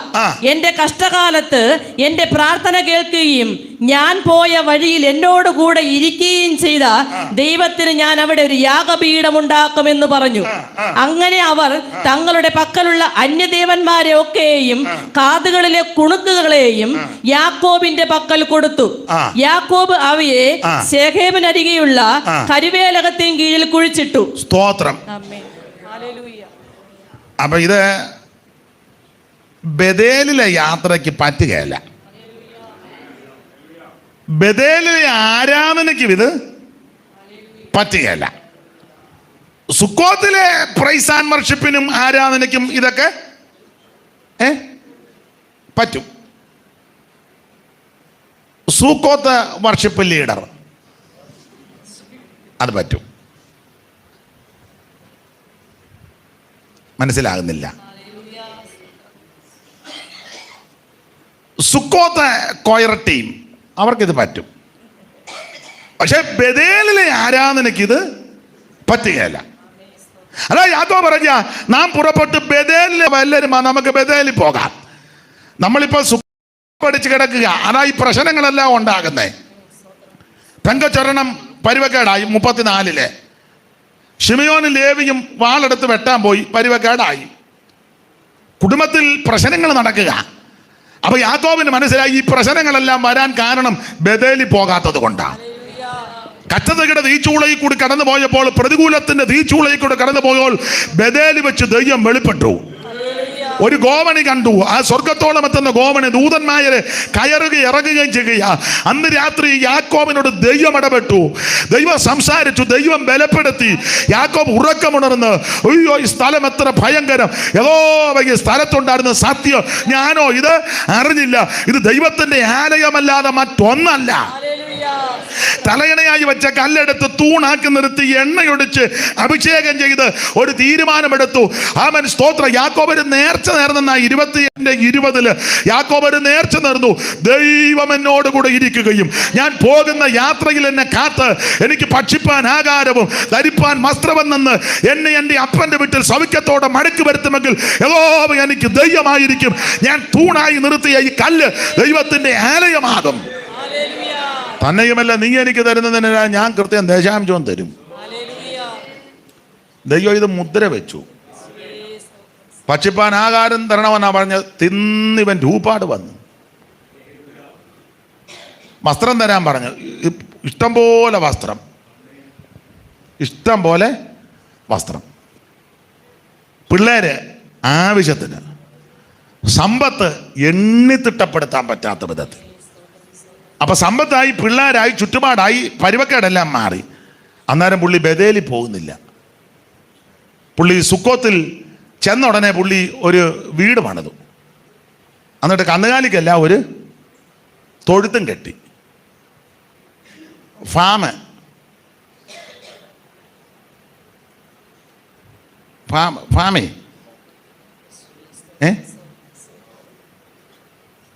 Canaan Milma society. യാക്കോബിന്റെ ഫാമിന്റെ പേരാണ് കനാൻ. കിടക്കുന്നത് സുക്കോത്തില്ല. സ്തോത്രം. തമ്പുരാൻ പറഞ്ഞു, ബോർഡ് വെച്ചത് കൊണ്ടോ ഫ്ലെക്സിൽ കാര്യം വന്നത് കൊണ്ടൊന്നും അല്ല, നീ ബഥേലിൽ പോകണം. നീ ബഥേലിൽ പോയാലേ കാര്യം നടക്കുകയുള്ളൂ. അപ്പോൾ ആ പുള്ളിക്ക് നല്ല ബുദ്ധി കുതിച്ചത്. യാക്കോബ് ഇടുന്ന നമുക്കെല്ലാം ബഥേലിൽ പോകാം. പിന്നെ അപ്പം പറഞ്ഞ് പെമ്പളമാരോടും പിള്ളേരോടും പറഞ്ഞ്, പിന്നെ കുഞ്ഞനാമ്മേ, ബഥേലിൽ പോകുമ്പം ഈ പരുവത്തിന് അങ്ങോട്ട് ചെല്ലാൻ ഒക്കുകയല്ല. ബഥേലിൻ്റെ ആരാധന വേർപാടിൻ്റെ ആരാധനയാണ്. സുക്കോത്തിലെ ആരാധന എന്ന് പറഞ്ഞാൽ അവിയൽ സമമാ. പക്ഷെ ബഥേലിൻ്റെ ആരാധന വേർപാടിൻ്റെ ആരാധനയാണ്. അപ്പോൾ അങ്ങോട്ട് പോകണമെങ്കിൽ വസ്ത്രം മാറണം, പിന്നെ കുളിക്കണം, അന്യദേവനെയെല്ലാം നീക്കി കളയണം. ഈ ഓരോന്നിലുമൊക്കെ ഓരോ അന്യദേവൻ്റെ കൊത്തും ചിത്രമൊക്കെ ഉണ്ടല്ലോ. അപ്പം അത് ഇരിക്കുന്നിടത്തോളം കാലം അതിൻ്റെ അവകാശവാദം ഉന്നയിക്കും. മനസ്സിലാകുന്നില്ല? ഓരോന്നിനകത്തെ കൊത്തുപണിയൊക്കെ നോക്കിയ എന്തേലുമൊക്കെ ഒരു ചെറിയ, എന്നാൽ ഇത് ചെയ്യുന്ന ആൾക്കാർ വേറെയാണല്ലോ. അപ്പം അത് എന്തേലുമൊക്കെ അതിനകത്തൊരു ചെറിയ കൃത്രിമമൊക്കെ വെക്കും. അപ്പം ഇതുമൊക്കെ ഇട്ടുകൊണ്ട് ജീസസ് ഇങ്ങനെ വെക്കുമ്പം മറ്റേ പുള്ളി നിന്ന് പിടിക്കും. വിടുകയല്ല, മോളി വിടുക. അതായി ഇങ്ങനെ കിടന്നിരിക്കുന്നത്. മനസ്സിലാകുന്നില്ല? വീട്ടിൽ പോയി ഭക്ഷണമൊക്കെ കഴിച്ച് സംസാരിക്കുമ്പോൾ പതുക്കെ മനസ്സിലായിക്കോളും. ഇപ്പം പിടി കിട്ടുകയില്ല, ഇല്ലേ നാളെ പിടി കിട്ടിക്കോളും. ബഥേലിന്റെ ആരാധന വേർപാടിന്റെ ആരാധനയാണ്. അപ്പോൾ വേർപാടിന്റെ ആരാധനയ്ക്ക് ഇവിടുത്തെ ഈ ഖിശ്മത്ത് കൊണ്ടൊന്നും പോയാൽ ഒക്കത്തില്ല. വസ്ത്രം മാറണം, കുളിക്കണം, അന്യദേവനെയെല്ലാം നിങ്ങളുടെ ഇടയിൽ നിന്ന് നീക്കണം. നമ്മൾ ബഥേലിലോട്ട് പോകാൻ പോവുക. അവിടെയാ ദൈവപ്രത്യക്ഷത. ഞാൻ വിശദീകരിച്ച് പോകുന്നില്ല. നിങ്ങൾക്ക് കാര്യങ്ങൾ മനസ്സിലാകുന്നുണ്ടല്ലോ, ഇല്ലേ? മനസ്സിലാകുന്നുണ്ടോ? അതറിഞ്ഞാൽ മതി. അല്ലെ ഞാൻ പോയി കഴിയുമ്പോൾ അയാൾ എന്നാ പറഞ്ഞു, ഒന്നും പിടികിട്ടിയില്ല, എന്തോ അങ്ങനെ പറയരുത്. യാക്കോബ് അതെല്ലാം കുഴിച്ചിട്ടു. സ്തോത്രം. അത് മുഴുവൻ യാക്കോബ് കുഴിച്ചിട്ടേച്ച് പറഞ്ഞ് നമുക്ക് ബഥേലിലെ ആരാധനയ്ക്ക് പോകാം. ഇതിനെപ്പറ്റിയൊക്കെ പഠിച്ചിട്ടുള്ളവർ പറയുന്നത്, ഈ എവിടാ ഇത് കുഴിച്ചിട്ടത്? കരുവേലകത്തിന്റെ. എവിടാ കുഴിച്ചിട്ടത്? കരുവേലകത്തിന് കീഴിൽ. കരുവേലകത്തിന്റെ കീഴിലാ ഇത് കുഴിച്ചിട്ടത്. കരുവേലകത്തിന്റെ കീഴിൽ. എനിക്കറിയത്തില്ല, അതിനെപ്പറ്റി പഠിച്ചിട്ടുള്ളവരൊക്കെ പറഞ്ഞത് കണ്ടമാനം വേരുമൊക്കെ ഉണ്ടെന്നാണ്. ഇതിനിടയിൽ കുഴിച്ചിട്ട് കഴിഞ്ഞാൽ പിന്നെ എടുക്കാനൊക്കത്തില്ല. എടുക്കാൻ പിന്നെ അതിലെല്ലാം കറങ്ങി തിരിഞ്ഞടിച്ചേച്ച് കുറച്ച് വർഷം കഴിയുമ്പോൾ എടുക്കാമെന്ന് വെച്ചാൽ വേര് വന്ന് മൂടി കയറി എടുക്കാനൊക്കുകയല്ല. എന്ന് പറഞ്ഞാൽ അതിനെ പൂർണ്ണമായിട്ട് വർജിച്ചെന്നാ അതിൻ്റെ അർത്ഥം. സ്തോത്രം. അപ്പം ഇത് കരുവേലകത്തിൻ്റെ കീഴെ കുഴിച്ചിട്ടു. ആട്ടെ, ഇനി വേദപുസ്തകം പഠിപ്പിക്കുന്നത് ഇത് വ്യർത്ഥമായിട്ട് സൗന്ദര്യം ഉണ്ടാക്കുന്ന വസ്തുവാണ്. വ്യർത്ഥമായിട്ട് സൗന്ദര്യം വരുത്തുക. കാരണം മോശ സൗന്ദര്യ സമ്പൂർണനാ, പക്ഷേ ആ സൗന്ദര്യം പുള്ളി വലുതായിട്ട് കണ്ടില്ല. അത് പറയാനാണ് ഇത്രയും പറഞ്ഞത്. ഇത് വ്യർത്ഥമായ സൗന്ദര്യമാണ്. വായിച്ചേ യെരമ്യാ പ്രവചനം 4-ാം അധ്യായത്തിൻ്റെ 30-ാമത്തെ വാക്യം വായിച്ചേ. യെരമ്യാവ് 4:30. ഇങ്ങനെ ശൂന്യമായി പോകുമ്പോൾ നീ എന്ത് ചെയ്യും? നീ രക്താംബരം ധരിച്ചാലും പൊന്നാഭരണം അണിഞ്ഞാലും നിന്റെ കണ്ണിൽ മഷി എഴുതിയാലും വ്യർത്ഥമായി നിനക്ക് സൗന്ദര്യം വരും. തമിഴിൽ വായിച്ചേ. பாழாய் போன நீ இப்பொழுது என்ன செய்வாய்? நீ இரத்தாம்பரம் உடுத்தாலும் பொன் ஆபரணங்களால் உன்னை சிங்காரித்தாலும் உன் கண்களில் மையிட்டு கொண்டாலும் வீணாய் உன்னை அழகுபடுத்துவாய். சோர நாயகர் உன்னை அசட்டை பண்ணி உன் பிராணனை வாங்க தேடுவார்கள். അപ്പോൾ ഇത് വ്യർത്ഥമായിട്ട് സൗന്ദര്യം വരുത്തുക. എന്തുവാ? ആഭരണം. ഓൾറെഡി ദൈവം നിന്നെ സൃഷ്ടിച്ചപ്പോൾ നിനക്ക് സൗന്ദര്യം ഉണ്ട്. എന്നെ കേൾക്കുന്ന പ്രിയരെ, കറുപ്പിലും വെളുപ്പിലും അല്ല സൗന്ദര്യം. ഈ സിനിമാ പാട്ട് കേട്ടിട്ടുണ്ട്, നാടകത്തിൻ്റെ പാട്ടൊക്കെ കേട്ടിട്ടുണ്ട്, പിന്നെ പാടുന്നതും കേട്ടിട്ടുണ്ട്. സിനിമയാണോ നാടകമാണോ ആരാന്നോ എഴുതി ഒരു പാട്ടിൽ ഇങ്ങനുണ്ട്, കറുപ്പിന് 7 അഴകാന്ന്. നിങ്ങൾ സിയോൻ ഗീതം മാത്രമേ കേൾക്കുകയുള്ളൂ, അതുകൊണ്ട് നിങ്ങൾക്ക് ഇതൊന്നും അറിയത്തില്ല. അങ്ങനെ കറുപ്പിന്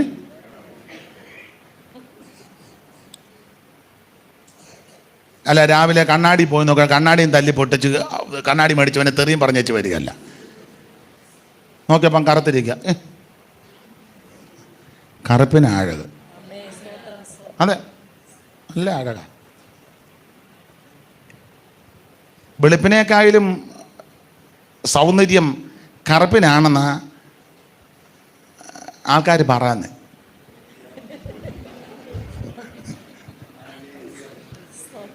ഇനി ഹൈന്ദവർ പറയുന്നത് കൃഷ്ണന് കറുപ്പ് നിറവാന്ന.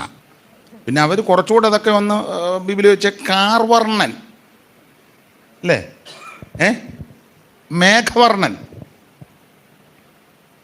അമ്മ ഉറങ്ങുകയാന്നോ? അമ്മേ മറ്റേ കസാരയാന്നേ കൈ വെക്കാറുണ്ട്, ഇത് താഴെ പോവും. അപ്പം രണ്ട് വശത്തും കൈയില്ലെന്ന് ഓർത്തോണം.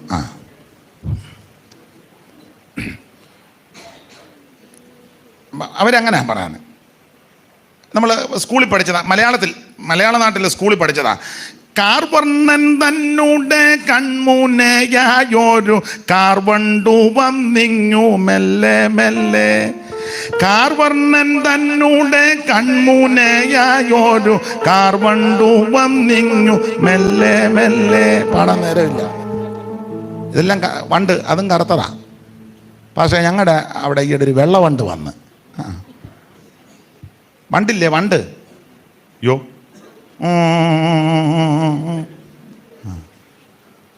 വെള്ളവണ്ട് കണ്ടിട്ടില്ല, കറുത്തതാ. എന്തായാലും കറുപ്പും വെളുപ്പും അല്ല വിഷയം. വെളുത്തവർ മോശക്കാരാന്നും കറുത്തവർ മാത്രം നല്ലതാന്നും കറുത്തവർ മോശക്കാരാന്നും വെളുത്തത് മാത്രം നല്ല എന്നല്ല വാദം. ഓരോരുത്തരെയും ദൈവം ഈ ഭൂമിയിൽ സൃഷ്ടിച്ചപ്പോൾ അവർക്ക് ദൈവം സൗന്ദര്യം തന്നിട്ടുണ്ട്. ഇവിടെ ഇരിക്കുന്ന എല്ലാവരും സൗന്ദര്യമുള്ളവരാ, ഇല്ലേ? ഇല്ലേ? പറ. ഒരു ഉദാഹരണം പറയാം. ഒരു ഉദാഹരണം. പിള്ളേര് വന്നിട്ടുണ്ടോ? എന്തിയെ? ആരാ കുഞ്ഞ്?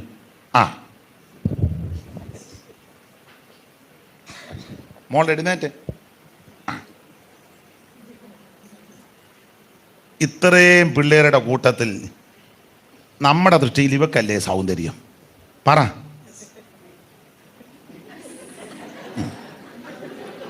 അവക്കാ സൗന്ദര്യം. മോളവിരുന്നു. ഓരോരുത്തർക്കും മറ്റു കുഞ്ഞുങ്ങൾ ഏത് വിലയേറിയ വസ്ത്രം ധരിച്ചാലും എന്തൊക്കെ സാധനങ്ങൾ അണിഞ്ഞാലും വന്നാലും അവനവൻ്റെ കുഞ്ഞായ ഏറ്റവും സൗന്ദര്യം. ഇതുപോലെ ആ സ്വർഗത്തിലെ ദൈവത്തിന്. നാം എല്ലാം ദൈവമക്കളാ. അവന്റെ നാമത്തിൽ വിശ്വസിക്കുന്ന ഏവർക്കും ദൈവ മക്കളാകാൻ അവിടുന്ന് അധികാരം കൊടുത്തിരിക്കുക. യേശുക്രിസ്തുവിനെ രക്ഷിതാവായി സ്വീകരിച്ച സകല പ്രിയപ്പെട്ടവരും ദൈവത്തിന്റെ മക്കളാ. ആ മക്കളാകുന്ന സകലർക്കും സൗന്ദര്യം ഉണ്ട്. ഇവിടെ വന്നിരിക്കുന്ന എല്ലാവരും സൗന്ദര്യമുള്ളവരാ. Praise the Lord. അത് ദൈവിക സൗന്ദര്യമാണ്. അതുകൊണ്ട് ഇനി വേറൊരു സൗന്ദര്യം അത് നിങ്ങൾ തീരുമാനിച്ചാൽ മതി. ഓ, ഇത് പുള്ളി ഒരു പരുവത്തിന് വിട്ടെന്നേ ഉള്ളൂ, കുറച്ചുകൂടെ എനിക്ക്. സ്തോത്രം. നമുക്കെല്ലാം സൗന്ദര്യമുണ്ട്. അത് ആ ദൈവിക സൗന്ദര്യമാണ്. അതിനപ്പുറം ഒരു സൗന്ദര്യം ഉണ്ടാക്കണ്ട. വ്യർത്ഥമായിട്ട് ആ സൗന്ദര്യം ഉണ്ടാക്കുന്നത്. ചാന്തും പൊട്ടും അതും ഇതും എല്ലാം തേച്ചും മിനുക്കിയും തൂത്തും എന്ത് സമയം മെനക്കേടാന്നറിയാമോ? വാലിട്ടെഴുതിയപ്പം കണ്ണെഴുതിയെന്നാണ് അവിടെ എഴുതിയേക്കുന്നത് അല്ലേ?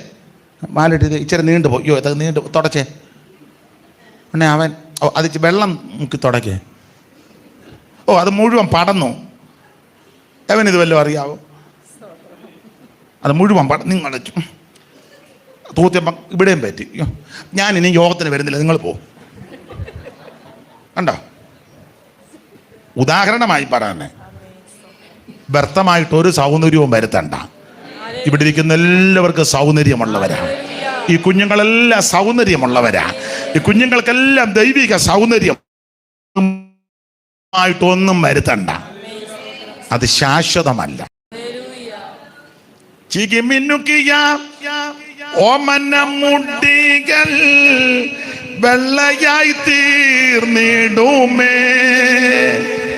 നിന്നുടെ മുഖം കുഴിഞ്ഞഴകെല്ലാം പോയി നീ തപ്പി നടന്നിടുമേ.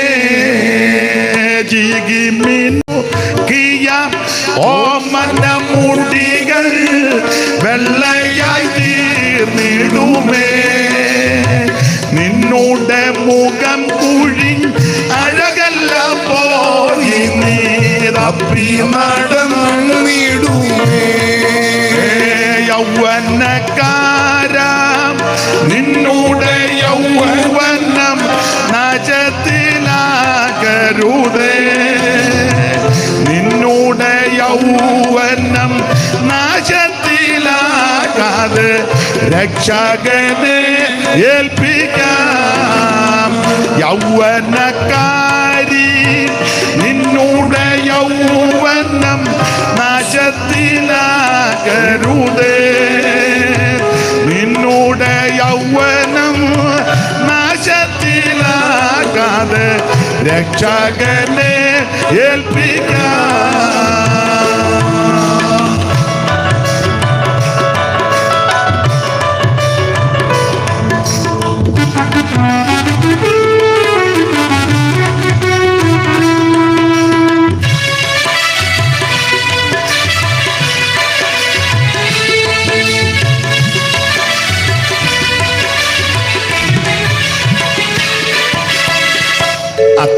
അത്തിമരത്തിൻ ഫലമെടുപ്പതിനായി നാഥൻ വരും അളവിൽ.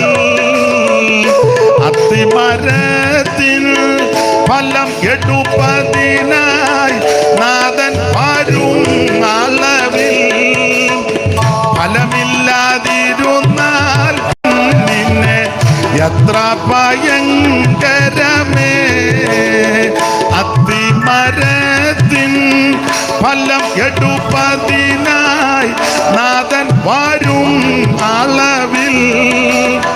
ഫലമില്ലാതിരുന്നാൽ വെട്ടുമൂടൻ നിന്നെ എത്ര ഭയങ്കരമേ.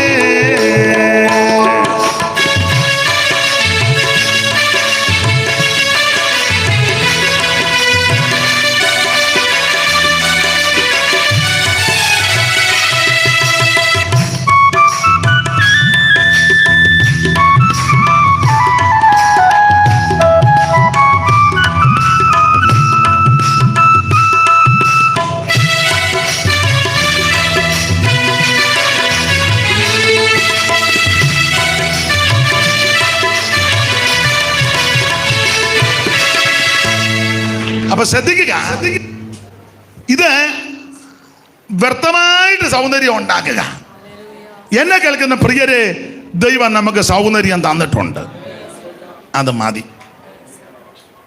വ്യർത്ഥമായ സൗന്ദര്യമൊന്നും ഉണ്ടാക്കാതെ വരുത്താതെ ഇരിക്കുന്നതാ ഏറ്റവും നല്ലത്.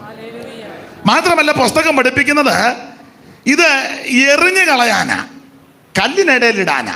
നിങ്ങളാണ്ട് ഇയ്യോബിൻ്റെ പുസ്തകം, അവിടെ കരുവേലകത്തിൻ്റെ കീഴിൽ കുടിച്ചിട്ടു, കുടിച്ചിടാത്ത ആരെങ്കിലും ഉണ്ട് അത് കല്ലിനിടയിലും കൊണ്ട് ഇട്ടേക്കണമെന്നാ. നിങ്ങൾ ആ ഇയ്യോബിൻ്റെ പുസ്തകം 22:24 വായിച്ചേ. നിന്റെ പൊന്ന് പൊടിയിലും ഓഫീർ തങ്കം തോട്ടിലെ കല്ലിനിടയിലും ഇട്ടുകളക. അതാ നല്ലത്. ഇത് എടുത്തോണ്ട് പോകുകയൊന്നും വേണ്ട. തോട്ടിനിടയിലെ കല്ലിനിടയിലിട്ടാൽ എടുക്കാൻ പിന്നെ ബുദ്ധിമുട്ടാണ്. സ്തോത്രം. മനസ്സിലായോ? വേണ്ട, അങ്ങ് വെക്കണം.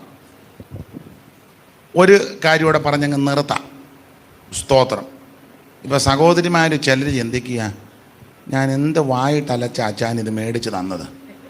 ചെല്ലു പറയും, ഞാൻ ഉപവസിച്ച് പ്രാർത്ഥിച്ച 2.5 പവൻ്റെ മേടിച്ചത്. എന്ത് ഞാൻ ഇത് കല്യാണത്തിൻ്റെ സമയത്ത് ഞാൻ പറഞ്ഞു, എനിക്ക് ഈ മാലയും കൂടെ തന്നില്ല, ഞാൻ കല്യാണ മണ്ഡപത്തിൽ വരത്തില്ല.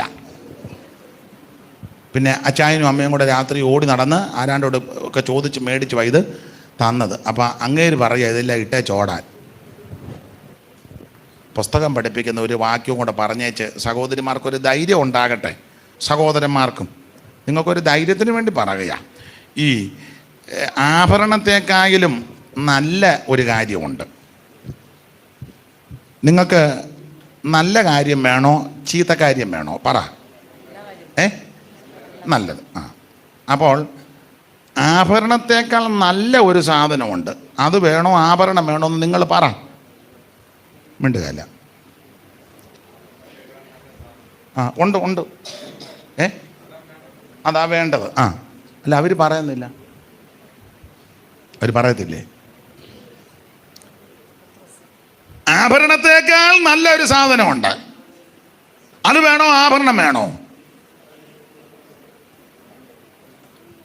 രണ്ടും വേണമായിരിക്കും. പക്ഷെ ഇത് ഞാൻ കളയത്തുമില്ല എന്നാൽ അതെനിക്ക്. അപ്പോൾ വേദപുസ്തകം പഠിപ്പിക്കുന്നത് ആഭരണത്തേക്കാൾ നല്ല ഒരു കാര്യം. നിങ്ങളാണ്ട് ഇയ്യോബിൻ്റെ പുസ്തകം സദൃശവാക്യം എടുത്താട്ടെ. സദൃശവാക്യം 20:15 വായിച്ചേ. സദൃശവാക്യം 20:15. പൊന്നും അനവധി മുത്തുകളുമുണ്ടല്ലോ. പൊന്നും അനവധി മുത്തുകളുമുണ്ടല്ലോ. പരിജ്ഞാനമുള്ള അധരങ്ങളോ വിലയേറിയ ആഭരണം. അതാ ഏറ്റവും നല്ലത്. പരിജ്ഞാനമുള്ള അധരമാണ് വിലയേറിയ ആഭരണം. അത് വിലയേറിയത് വേണോ വില കുറഞ്ഞത് വേണോ?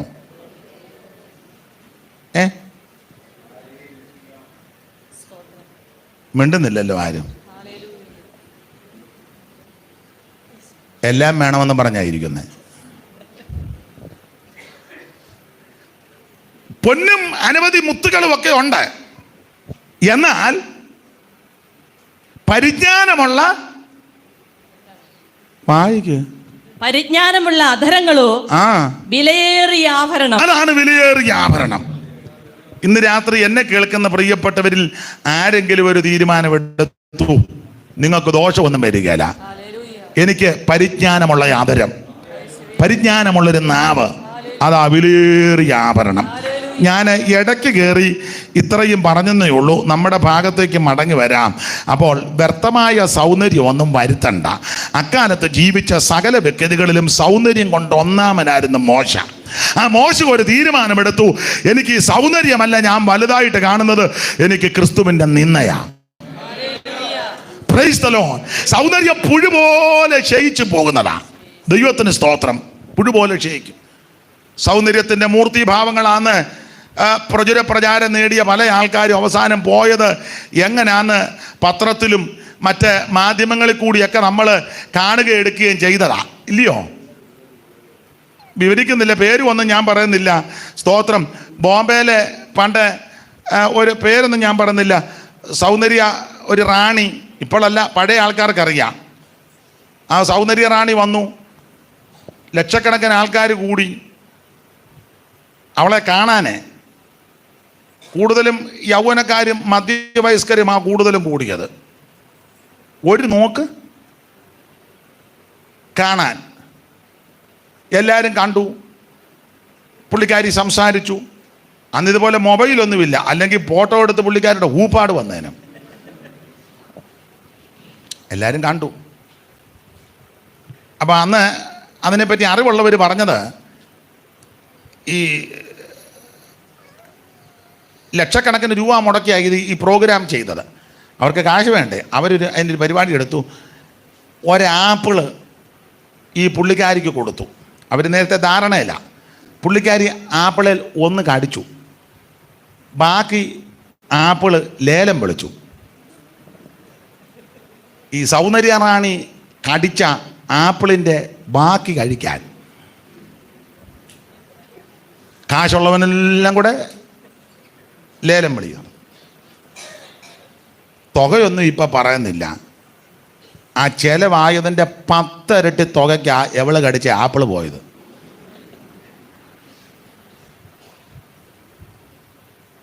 ആ കടിച്ച സഹോദരി വളരെ പ്രയാസത്തിൽ കൂടെ പോയെന്ന അറിവുള്ളവർ പിന്നത്തേതിൽ പറഞ്ഞത്.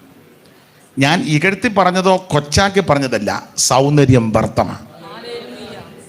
അതെ, ഡെമ്പോടുവാൻ നീളും ധനാഢ്യർ സാധുക്കളായോരും ഡെമ്പോടുവാനീളും ധനാഢ്യർ സാധുക്കളായോരും എല്ലാരും അങ്ങേ ഒരുപോലെ ലോകം എല്ലാരും അങ്ങേ ഒരുപോലെ ലോകം ഇല്ലാതെ വെടിഞ്ഞിടും നീയതു മറക്കാതെ ആനന്ദമേറും നിൻ ജീവകാലം മറയും നിഴൽ പോലെ നീയതു മറക്കാതെ ആനന്ദമേറും നിൻ ജീവകാലം മറയും നിഴൽ പോലെ നീയതു മറക്കാതെ. അപ്പൊ ശ്രദ്ധിക്കുക, മോശ ഈ സൗന്ദര്യത്തിന് വലിയ പ്രാധാന്യം കൊടുത്തില്ല. മോശയ്ക്ക് ഒരു കാര്യം പിടികിട്ടി, സൗന്ദര്യം വ്യർത്ഥമാ, ഇത് നിലനിൽക്കുന്നതല്ല, ഇത് ശാശ്വതമല്ല. എന്നാൽ നിലനിൽക്കുന്ന ഒന്നുണ്ട്, അത് ക്രിസ്തുവിന്റെ നിന്ന വലിയ ധനമെന്നെണ്ണിയാൽ ആമേൻ സ്തോത്രം, അതാണ് നിലനിൽക്കുന്നത്. 2, കുടുംബശ്രേഷ്ഠത. അതും വലിയ പ്രാധാന്യമായിട്ടൊന്നും മോശ കണ്ടില്ല. ഞാൻ ലേവി ഗോത്രത്തിൽപ്പെട്ടതാ, ആമേൻ സ്തോത്രം, അമ്രാമിൻ്റെ കുടുംബത്തിൽപ്പെട്ട ആളാ ഞാൻ, ആമേൻ സ്തോത്രം, പൗരോഹിത്യത്തെ സംബന്ധിച്ച് ഞങ്ങളുടെ ഗോത്രത്തോടാണ് കാര്യമെല്ലാം പറഞ്ഞിരിക്കുന്നത്. ഇതൊന്നും വലിയ വലുതായില്ല. മോശയ്ക്ക് മനസ്സിലായി കുടുംബശ്രേഷ്ഠത അതൊന്നും വലിയ വിഷയമുള്ളതല്ല. കുടുംബം നല്ലതാ, നല്ല കാര്യങ്ങൾ കുടുംബത്തിൽ സംഭവിച്ചെങ്കിൽ അതൊക്കെ എടുത്ത് പറയുന്നത് നല്ലതാണ്. പക്ഷേ അതല്ല നിന്നെ നിത്യതയെ കൊണ്ടുപോകുന്നത്. സ്തോത്രം. നെഹ്റു കുടുംബത്തിൽ ജനിച്ചത് കൊണ്ട് സ്വർഗത്തിൽ പോകുകയല്ല. ഞാൻ മോത്തിലാൽ നെഹ്റുവിൻ്റെ കുടുംബത്തിൽപ്പെട്ട ആളാ. നല്ലത്, പക്ഷെ സ്വർഗത്തിൽ പോകണമെങ്കിൽ രക്ഷിക്കപ്പെടണം. സ്തോത്രം, സ്തോത്രം.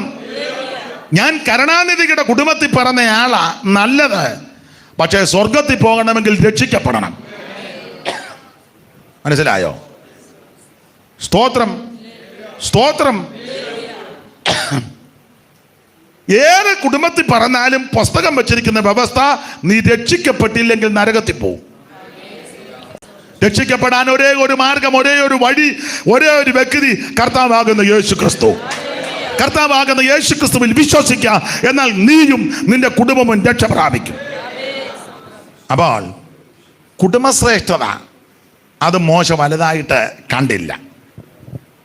3, വിദ്യാ നിപുണത, നല്ല വിദ്യാഭ്യാസം. മോശ മിസ്രയീമ്യരുടെ സകല ജ്ഞാനവും അഭ്യസിച്ചു, വാക്കിലും പ്രവൃത്തിയിലും സമർത്ഥനായി. മോശയെ പോലെ സാമർത്ഥ്യമുള്ള വിദ്യാഭ്യാസമുള്ളൊരു വ്യക്തി ആ കാലത്തില്ല.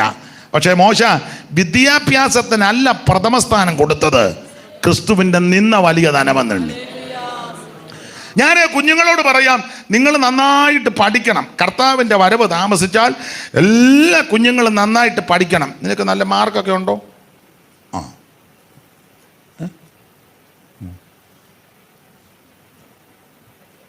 മിടുക്കി, അത് ആയി വരുന്നതേ ഉള്ളൂ.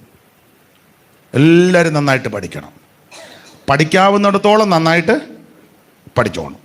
നല്ല വിദ്യാഭ്യാസം ഉണ്ടായിരിക്കണം. അതിലെല്ലാം ഉപരി യേശുവിനെ ആരാധിച്ചോണം. നിങ്ങൾക്ക് കർത്താവിൻ്റെ വേല ചെയ്യാൻ നിയോഗമുണ്ടെങ്കിൽ നല്ലതുപോലെ വിദ്യാഭ്യാസം ചെയ്തിട്ട് നിങ്ങൾ വേലയ്ക്ക് ചുമല് കൊടുക്കണം. സ്തോത്രം, സ്തോത്രം.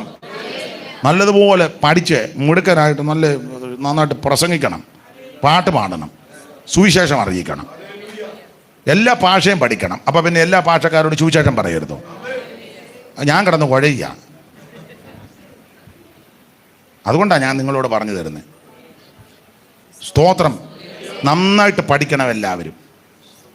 പണ്ട് PM ഫിലിപ്പ് സാറ് പറഞ്ഞത്, ഞാൻ ആംഗലേയ ഭാഷ പഠിച്ചത് ജോലി കിട്ടാൻ വേണ്ടിയല്ല, സുവിശേഷം പറയാൻ വേണ്ടിയാണ്. അത് ഞാൻ എപ്പോഴും ഓർക്കും.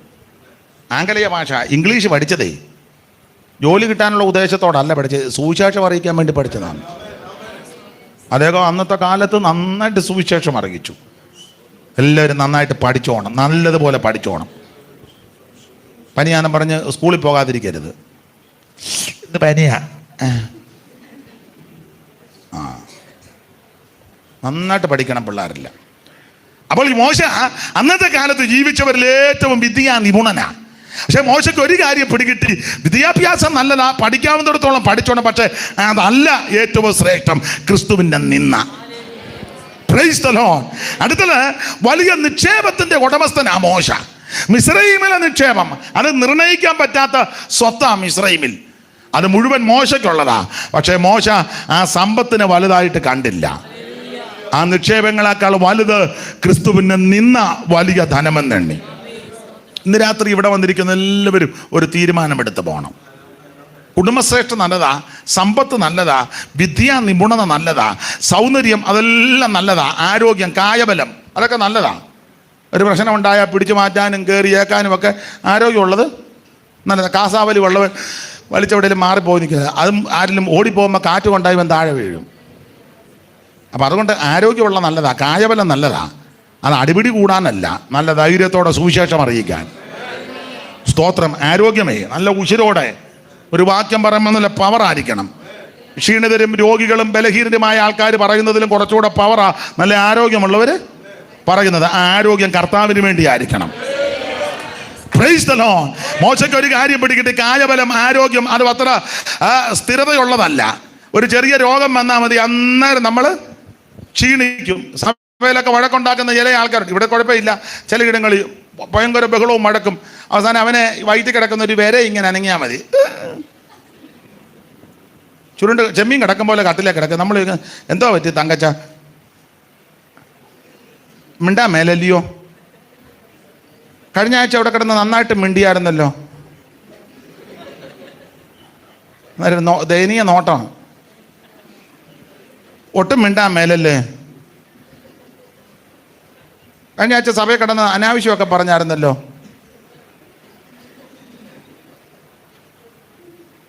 എന്നാ പറ്റി? എഴുന്നേക്കാവോ? എന്തേലും കഴിച്ചോ? എന്തേലും വേണോ? ഇതിനേ ഉള്ളു നീ.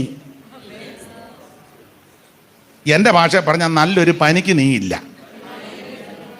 നമ്മുടെ ഇരിപ്പ് കണ്ടാൽ സ്തോത്രം, കായബലം കൊണ്ടൊന്നും നടക്കത്തില്ല. 6 അടി പൊക്കമുള്ള അവറാച്ച നല്ല ആരോഗ്യമുണ്ട്, 85 കിലോ ഉണ്ട്. പക്ഷേ ചിന്നമ്മ കോവിഡായിട്ട് ശ്വാസം പോകും. ഞെട്ടിയപ്പം അവറാച്ച ഇങ്ങനെ നോക്കി നിന്നല്ലാതെ കണ്ടതല്ലേ, മുഖപ്പട്ട എല്ലാം കെട്ടി. 6 അടി പൊക്കമുണ്ട്, 85 കിലോ ഉണ്ട്, നല്ല ആരോഗ്യമുണ്ട്. പക്ഷേ ചിന്നമ്മ അപ്പുറത്തെ മുറി കിടന്ന് ചിലപ്പം ഇങ്ങനെ നോക്ക് എന്ന് വെച്ചാൽ ചിന്നമ്മയ്ക്ക് ഒരു അന്ത്യചുംബനം കൊടുക്കാൻ പോലും അവറാച്ചനെ കൊണ്ട് കഴിയത്തില്ല. അത്രേ ഉള്ളൂ നമ്മളെ കൊണ്ട്. എൻ്റെ ഭാഷ നിങ്ങൾ ചിലപ്പം പറയും അങ്ങനെ എന്തിനാ അങ്ങനെയൊക്കെ സംസാരിക്കുന്നത്. എൻ്റെ ഭാഷ പറഞ്ഞാൽ നിന്നെ കൊണ്ടൊരു ചുക്കും നടക്കുകയില്ല, ഒന്നും നടക്കുകയില്ല. എന്നെ കൊണ്ട് നിങ്ങളെ കൊണ്ടും ഒന്നും നടക്കത്തില്ല.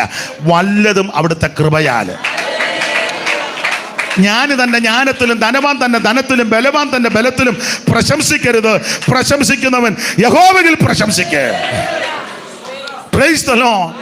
കാൽവറി ക്രൂശിൽ കാണും സ്നേഹത്തിൻ പൂർണ്ണത, ശത്രുവാം എന്നെ ദൈവ മിത്രമാക്കിയേ. കാൽവറി ക്രൂശിൽ കാണും സ്നേഹത്തിൻ പൂർണ്ണത, ശത്രുവാം എന്നെ ദൈവ മിത്രമാക്കിയേ. രക്തവും ചിന്തി യേശു എന്നെ രക്ഷിപ്പാനായി, ഈ സ്നേഹസ്വരൂപൻ എന്നാത്മസ്നേഹിതൻ. രക്തവും ചിന്തി യേശു എന്നെ രക്ഷിപ്പാനായി, ഈ സ്നേഹസ്വരൂപൻ എന്നാത്മസ്നേഹിതൻ. ഓ ദുഃഖത്തിൽ ആശ്വാസമായി, രോഗത്തിൽ എൻ സൗഖ്യമായി, ഘോര വിപത്തുകളിൽ എന്നെ ശാശ്വത ഭുജങ്ങളാൽ മാർബോടണച്ചി, ഈ സ്നേഹസ്വരൂപൻ ആത്മസ്നേഹിതൻ. ശാശ്വത ഭുജങ്ങളാൽ മാർബോടണച്ചിടും, ഈ സ്നേഹസ്വരൂപൻ ആത്മസ്നേഹിതൻ. ഓ ഈ സ്നേഹസ്വരൂപൻ ആത്മസ്നേഹിതൻ. ഈ സ്നേഹസ്വരൂപൻ ആത്മസ്നേഹിതൻ. കരമുയർത്തി ഹല്ലേലൂയ പാടാം. ഞാൻ 9 മണിക്ക് പ്രസംഗം നിർത്താനാണ് ഇരുന്നത്. അപ്പോൾ 7 മണിക്ക് തുടങ്ങി 9-ന് നിർത്താനാണ് ഇരുന്നത്. എന്നാൽ ഒരു 7:25 ആയപ്പോഴാണല്ലോ തുടങ്ങിയത്. അപ്പോൾ ഒരു 4-5 മിനിറ്റും കൂടി എടുത്ത് അങ്ങ് നിർത്താം. ദൈവത്തിന് മഹത്വം. ഒരു 5 മിനിറ്റ് കൂടെ എടുത്തോട്ടെ. ഏ ഏ ഏ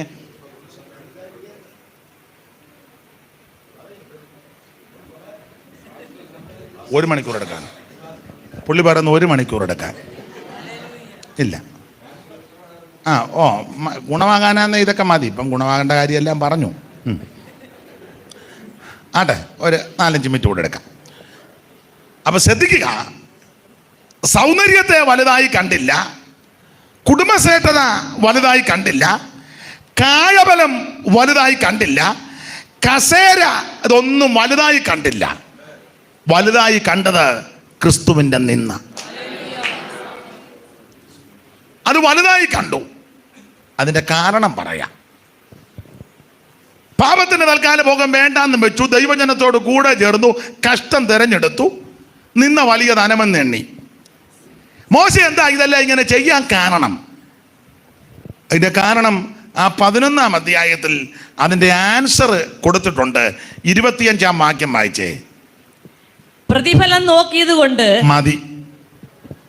ഈ സൗന്ദര്യത്തെയും കസേരയെയും കായബലത്തെയും സമ്പത്തിനെയും കുടുംബശ്രേഷ്ഠതയും ജാതിശ്രേഷ്ഠതയും ഒന്നും വലുതായി കാണാതെ പാപത്തിന് തൽക്കാല ഭോഗം വേണ്ടാന്ന് വെച്ച് ദൈവജനത്തോട് കൂടെ ചേർന്ന് കഷ്ടം തെരഞ്ഞെടുത്ത് നിന്ന വലിയ ധനമെന്ന് മോശ എണ്ണാറുള്ളതിൻ്റെ കാരണം എന്നാന്ന് എബ്രായ ലേഖനക്കാരൻ പറയുക, പ്രതിഫലം നോക്കിയത് കൊണ്ട്. ഇന്ന് രാത്രി എന്നെ കേൾക്കുന്ന പ്രിയരെ, പ്രതിഫലം നോക്കിയാൽ നമുക്കിത് മുഴുവൻ ചപ്പെന്നും ചവർന്നും തോന്നും. 11-ാം അധ്യായത്തിൽ പ്രതിഫലം എന്നാ കൊടുത്തേക്കുന്ന. പ്രതിഫലം നോക്കിയത് കൊണ്ട് 10-ാം അധ്യായത്തിന് 35 കൊടുക്കുന്നത് മഹാപ്രതിഫലമുള്ള ആ പദമാ കൊടുത്തേക്കുന്നത്. എങ്ങനെ? മഹാപ്രതിഫലമുള്ള നിങ്ങളുടെ ധൈര്യം തള്ളിക്കളയുന്നത്. മോശയെ പറ്റി പറയുക, പ്രതിഫലം നോക്കിയത് കൊണ്ടാണ് ഇത് വേണ്ടാന്ന് വെച്ചത്. ആ 10-ാം അധ്യായത്തിൽ എടുത്തു പറയുക, മഹാപ്രതിഫലമുള്ള നിങ്ങളുടെ ധൈര്യം തള്ളിക്കളയരുത്. മോശയ്ക്ക് ഒരു കാര്യം പിടികിട്ടി, ഇതെല്ലാം വിട്ടേച്ച് പോന്നാൽ ഒരു പ്രതിഫലമുണ്ട്. ഞാനതിന് ഒരു തെളിവ് പറഞ്ഞേച്ചങ്ങ് നിർത്താം. ഒരു തെളിവ് ഞാൻ തുടക്കത്തിൽ പറഞ്ഞില്ല, ബാക്കി ദൈവം അനുവദിച്ചാൽ മെയ്യിൽ അവിടെ വെച്ചു. അവിടെയും ആൾക്കാർ വരണമല്ലോ. അപ്പം പ്രതിഫലം നോക്കിയത് കൊണ്ട് അതിൻ്റെ ഒരു പ്രതിഫലം പറയാം. ഇത് വിട്ടേച്ച് പോകുന്നത് കൊണ്ട് പുള്ളിക്ക് കുഴപ്പടിയൊന്നും വന്നില്ല. അതിന് ഒരു ഉദാഹരണം, ഒരു അധികാര കസേര മോശയുടെ മുൻപിലുണ്ട്. എല്ലാവരും മോശ ഈ ദൈവജനത്തോടു കൂടെ കഷ്ടം തിരഞ്ഞെടുത്തപ്പോൾ മോശയെ പരിഹസിച്ച് കാണും. എടി നീ ചുമ്മാ ഈ മണ്ടത്തരം കാണിക്കാതെ, ഈ ചുമ്മാ ഇറ്റി ഉണ്ടാക്കുന്ന ഇവൻ്റെ എല്ലാം കൂടെ കൂട്ടിയിട്ട് നിനക്ക് ഉള്ളു തിന്ന് ഇവൻ്റെ എല്ലാം വായി നാറ്റോവാ. കാരണം തിന്നുന്നത് മുഴുവൻ കൊച്ചുള്ളിയും വെളുത്തുള്ളിയും സവോളയും ഉള്ളി. അപ്പം ആൾക്കാർ പറഞ്ഞ് കാണും, ചുമ്മാ ഈ നാട്ടിൻ്റെ കൂടെ നടക്കാതെ നീ ഒന്നാം ദിനം കസേര കിടക്കുക, ആ തൊപ്പിയും വടിയും മുടിയും താടിയൊക്കെ ആയിട്ട് നീ കസേര ഇരിക്കുന്നതല്ലേ. മനസ്സിലായില്ല. ചുമ്മാ മീശയെല്ലാം മടിച്ച് കരിക്കിൻ്റെ മോന്ത പോലെ, കാതും കഴുത്തും എല്ലാം പറിച്ച് മത്തി വെട്ടി കഴുകിയതുപോലെ. ഇവിടെ എന്നാ മത്തിക്ക് എന്നാ പറഞ്ഞത്, ചാളയോ? ചാള വെട്ടി കഴുകിയതുപോലെ തലയും എല്ലാം കളഞ്ഞാൽ പിന്നെ അങ്ങനെ ചില സഹോദരിമാരെല്ലാം കളഞ്ഞ്. അപ്പം ആൾക്കാർ പരിഹസിക്കും. ചുമ്മാ എന്തുവാ മോശ ഇങ്ങനെ നിന്നിച്ച് കാണും. നിന്നെപ്പോലൊരു പൊട്ടനുണ്ടോ? എടാ ഈ കസേര ഇട്ടേച്ച് ആരെങ്കിലും പോവുമോ? ഇത് പറവോൻ്റെ കസേരയാ. ഈ കസേര ഇരുന്നൊരു കാര്യം പറഞ്ഞാൽ മിസ്രയീം മുഴുവൻ അനുസരിക്കും. അല്ല, വേൾഡ് മൊത്തം അനുസരിക്കും. അന്ന് ഏറ്റവും അധികാരമുള്ള സ്ഥലമാണ് മിസ്രയീം, ഈജിപ്റ്റ്. അങ്ങനെ അധികാര ഇപ്പം ചോദിക്കുക, നിങ്ങളോട് ചോദിക്കുക, യേശുക്രിസ്തുവിൻ്റെ നിന്ന വേണോ അമേരിക്കൻ പ്രസിഡന്റ് ആകണോ എന്ന് ചോദിച്ചാൽ നിങ്ങൾ എന്നാ പറയും? പറ. ചങ്കത്ത് കൈവച്ച് ആത്മാർത്ഥമായിട്ട് പറയണം. പക്ഷേ എനിക്ക് അമേരിക്കൻ പ്രസിഡന്റ് ആകുന്നതായിരിക്കും കുറച്ചുകൂടെ നല്ലത്. ഞാൻ ആ കസേരയിൽ ഇരുന്നുകൊണ്ട് ലോകം മുഴുവൻ സുവിശേഷം.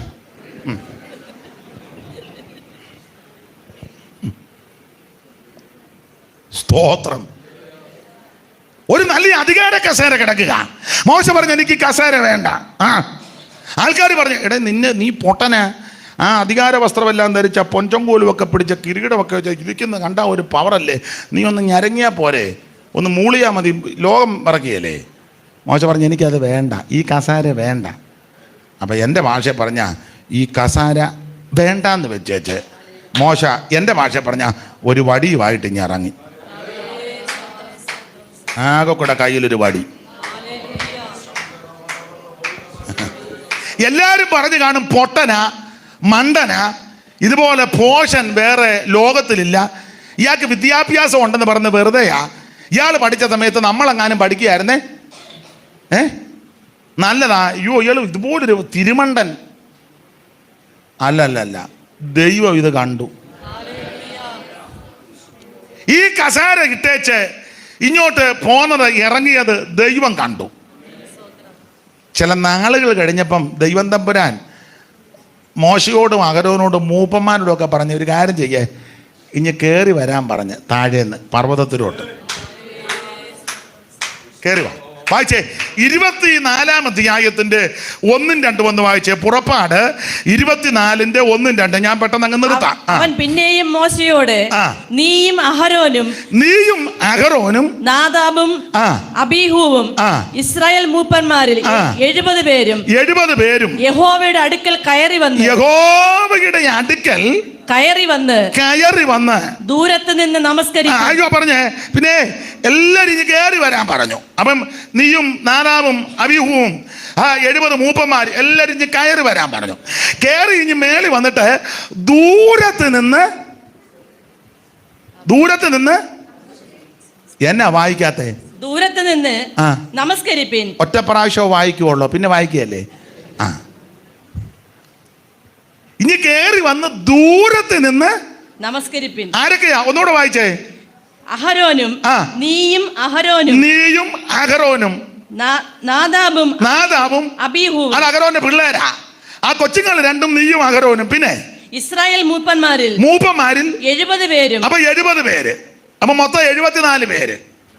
നിങ്ങൾ 74 പേര് ഇഞ്ഞ് കയറി വാ. എന്നിട്ട് കയറി ഇങ്ങോട്ട് വന്നിട്ട് ഉണർവ് കയറി ഇഞ്ഞ് വരരുത്, ദൂരത്ത് നിന്ന് നമസ്കരിക്കണം. എന്നിട്ട് അടുത്ത വാക്യം വായിച്ചേ. മോശ മാത്രം യഹോവയ്ക്ക് അടുത്ത് വരട്ടെ. മോശ മാത്രം അടുത്ത് വരട്ടെ.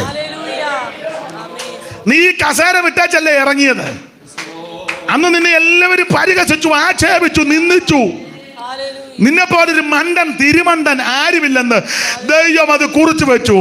കുറിച്ചു വെച്ചു ദൈവം തമ്പുരാൻ പറയുക, 74 പേരും കയറി വാ. മറ്റവരെല്ലാം അങ്ങ് പാളയത്തിൽ. നിങ്ങൾ 74 കയറി വന്നേച്ച് 73 അവിടെ നിന്നോണം. ആ കസേര വിട്ടേച്ച് ഇറങ്ങിയവനുണ്ടല്ലോ, ഇനി അടുത്തോട്ട് വരാൻ പറഞ്ഞു. Price the Lord. നിന്ന വലിയ ധനമെന്ന് എണ്ണിയവനില്ലേ, അവൻ അടുത്തു വരട്ടെ. സമ്പത്ത് വേണ്ടാന്ന് വെച്ചവനില്ലേ, അവൻ അടുത്തു വാ. അവൻ കുടുംബശ്രേഷ്ഠത വലുതായിട്ട് കാണാതിരുന്നവനില്ലേ, അവൻ അടുത്തു വാ. സ്വോത്ര കായബലത്തിന് വലിയ വില കൊടുക്കാതിരുന്നില്ലേ, അവൻ അടുത്തു വാ. Price the Lord. ആ നിക്ഷേപത്തിന് വലിയ പ്രാധാന്യം കൊടുക്കാതിരുന്നില്ലേ, നീ അടുത്തു വാ. നിന്നെ അടുത്ത് വിളിക്കുന്ന ഒരു ദൈവമുണ്ട്.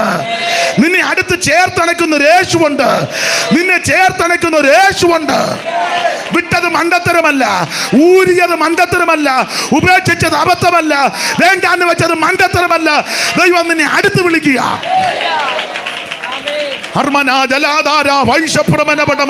ദൈവത്തിന് മഹത്വം, ദൈവത്തിന് മഹത്വം, ദൈവത്തിന് മഹത്വം, ദൈവത്തിന് മഹത്വം, ദൈവത്തിന് മഹത്വം, ദൈവത്തിന് മഹത്വം.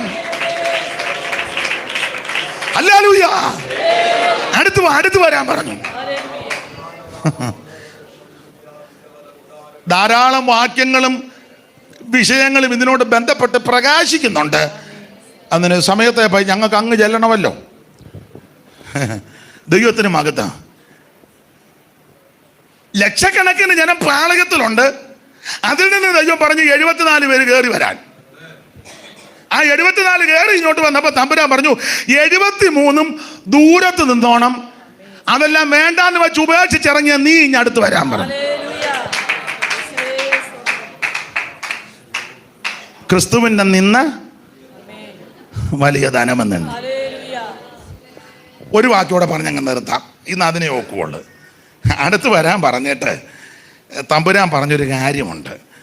ഇനി അതിന്റെ 12ാമത്തെ വാക്യം വായിച്ചേ അമ്മാമേ. 12. പിന്നെ യഹോവ മോശയോട്, നീ എന്റെ അടുക്കൽ പർവ്വതത്തിൽ കയറി വന്ന് അവിടെ ഇരിക്ക. കിടക്കുന്ന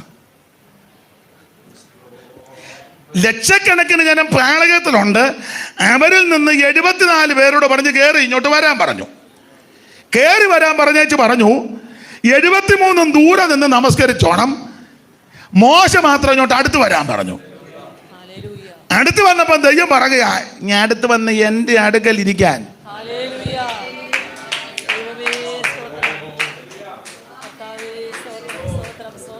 അതെന്നാ നീ ആ കസേര വിട്ടേച്ചല്ലേ അങ്ങ് ഇറങ്ങി വന്നേ. ഞാൻ അന്നേ കുറിച്ച് വെച്ചതാ നിന്നെ എൻ്റെ അടുക്കൽ ഇരുത്തുവന്നു.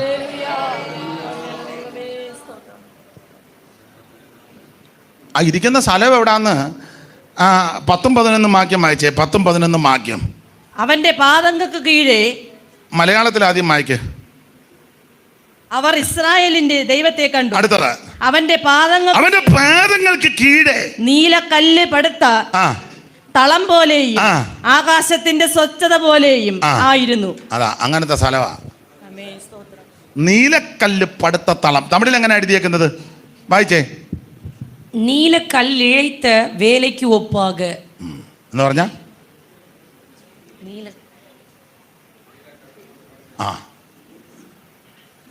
നീ ആ മിസ്രയീമിലെ ഫറവോന്റെ സിംഹാസനം വേണ്ടാന്ന് വെച്ച് ഇറങ്ങി വന്നവനാ.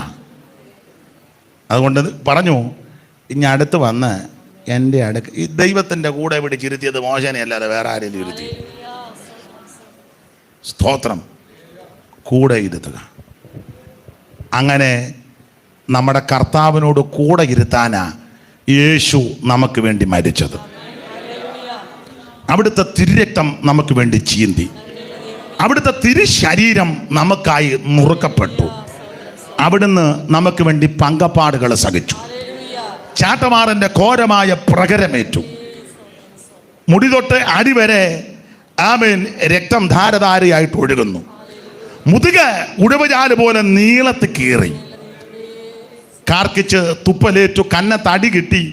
മുഷ്ടി ചുരുട്ടി കുത്തി, കന്നത്തടിച്ചു, പരിഹസിച്ചു, മുൾക്കിരീടം ധരിപ്പിച്ചു, സ്തോത്രം, നിന്ദിച്ചു, പരിഹസിച്ചു. ഇതെല്ലാം യേശു സഹിച്ചത് എന്നെയും നിങ്ങളെയും അവിടുത്തെ ഒപ്പം ഇരുത്താനാണ്.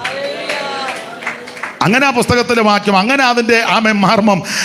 താൻ ഇരിക്കും പോലെ താൻ ഇരിക്കുന്ന ഇടത്ത് നമ്മളെ ഇരുത്താൻ. തെസ്സലോനിക്ക ലേഖനത്തിൽ അങ്ങനെ ആണല്ലോ, ഇങ്ങനെ നാം എപ്പോഴും കർത്താവിനോട് കൂടെ. അതിനാ യേശു നമുക്ക് വേണ്ടി മരിച്ചത്.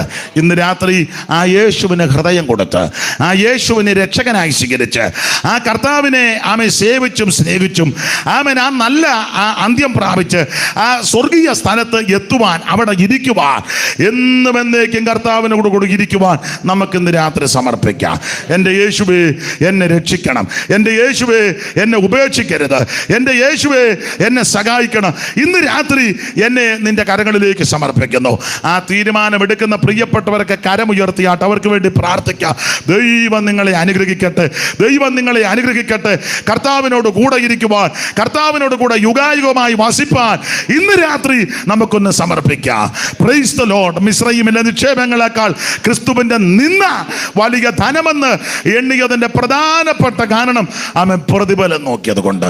പൗലോസ് പറയുക, മഹാപ്രതിഫലമുള്ള നിങ്ങളുടെ ധൈര്യം തള്ളിക്കളയരുത്. എല്ലാവരും അല്പസമയം ദൈവത്തെ മഹത്വപ്പെടുത്തിയാട്ടെ. എല്ലാവരും കർത്താവിനെ സ്തുതിച്ചാട്ടെ. ദൈവത്തിന് മഹത്വം, ദൈവത്തിന് മഹത്വം, ദൈവത്തിന് മഹത്വം, ദൈവത്തിന് മഹത്വം. ആരിവർ രാജനോടൊപ്പമായി പന്തികിരിപ്പതു സത്യസഭ. ആരിവർ രാജനോടൊപ്പമായി പന്തികിരിപ്പതു സത്യസഭ. പൊന്നേശുതമ്പൂര ചിന്തിയ രക്തത്തിൽ ഫലമാം വിശുദ്ധ കൂട്ടരത്രേ. പൊന്നേശുതമ്പൂര ചിന്തിയ രക്തത്തിൽ ഫലമാം വിശുദ്ധ കൂട്ടരത്രേ. ഹല്ലേലൂയ ജയം, ഹല്ലേലൂയ ജയം, ഹല്ലേലൂയ വന്നു തീർന്നു പോകും. ഹല്ലേലൂയ ജയം, ഹല്ലേലൂയ ജയം, ഹല്ലേലൂയ വന്നു തീർന്നു പോകും. ഓ മാനസനാകണം നോക്കി നോക്കി നിന്ന് അത്ഭുതം പെട്ടിടോ സദസ്സിൽ മാനസനാകണം നോക്കി നോക്കി നിന്ന് അത്ഭുതപ്പെട്ടിട്ട് ആ സദസ്സിൽ പ്രതിഫലങ്ങൾ വിഭാഗിച്ചു കൊണ്ടും തൻപേർക്കായി പാർത്തൽ വിശ്വസ്തരായി. പ്രതിഫലങ്ങൾ വിഭാഗിച്ചു കൊണ്ടും തൻപേർക്കായി പാർത്തൽ വിശ്വസ്തരായി. ജീവിതം ചെയ്തതൻ ശുദ്ധിമാൻ വേണം അതിടും സമ്മാനം ആ സദസ്സിൽ. ജീവിതം ചെയ്തതൻ അതിടും സമ്മാനം ആ സദസ്സിൽ. ഓ ഹല്ലേലൂയ ജയം, ഹല്ലേലൂയ ജയം, ഹല്ലേലൂയ വന്നു തീർന്നു പോകും. ഓ ഹല്ലേലൂയ ജയം, ഹല്ലേലൂയ ജയം, ഹല്ലേലൂയ വന്നു തീർന്നു പോകും. ഓ മാനസനാകണം നോക്കി നോക്കി നിന്ന് അത്ഭുതപ്പെട്ടിടോ ആ സദസ്സിൽ. മാനസനാകണം നോക്കി നോക്കി നിന്നു അത്ഭുതപ്പെട്ടിടും ആ സദസ്സിൽ. കരമുയർത്തി ഹല്ലേലൂയ പാടിയാട്ടെ. ഒരിക്കൽ കൂടി ഹല്ലേലൂയ പാടാ. നമ്മുടെ സമാപന യോഗമാണല്ലോ. 2 ശീല പാട്ട് എഴുന്നേറ്റ് നിന്ന് കൈയടിച്ച് പാടി ദൈവത്തെ മഹത്വപ്പെടുത്തി നമുക്ക് പ്രാർത്ഥിച്ചു വരിക. എല്ലാവരും എഴുന്നേറ്റ് നിന്ന് കൈകൾ അടിച്ച് ചേർന്ന് പാടി നമ്മുടെ കർത്താവിനെ മഹത്വപ്പെടാം. പാട്ട് പാടുന്ന സഹോദരന്മാര് മുമ്പോട്ട് വന്നാട്ടെ. ദാവീദെ പോലെ നടനമാടി അപ്പാവെ തോതെരിപ്പേ. ദാവീദെ പോലെ നടനമാടി അപ്പാവെ തോതെരിപ്പേ. യേശപ്പാ സ്തോത്രം, യേശപ്പാ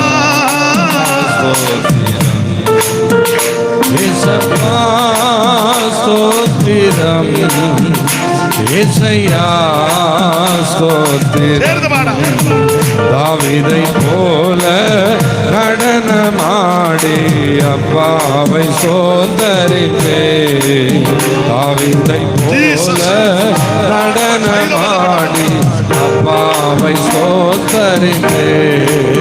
பரிசுத்த ரத்தத்தால் பாவங்கள் கழுவிய அப்பாவை சோதரிப்பே. பரிசுத்த ரத்தத்தால் பாவங்கள் கழுவிய அப்பாவை சோதரிப்பே. சம்பா ஸ்தோத்திரம் இசையா ஸ்தோத்திரம். இசப்பா ஸ்தோத்திரம் இசப்பா ஸ்தோத்திரம். தாவீதை போல நடனமாடி அப்பாவை சோதரிப்பே. தாவீதை போல நடனமாடி அப்பாவை சோதரிப்பே. என்ன வந்தாலும் எது நடந்தாலும் அப்பாவை சோதரிப்பே. என்ன வந்தாலும் எது நடந்தாலும் அப்பாவை சோதரிப்பே. ஏசப்பா ஸ்தோத்திரம் ஏசப்பா ஸ்தோத்திரம் ஏசப்பா ஸ்தோத்திரம் ஏசப்பா ஸ்தோத்திரம். ஆவியினாலே அபிஷேகம் செய்த அப்பாவை சோதரிப்பே. ஆவியினாலே அபிஷேகம் செய்த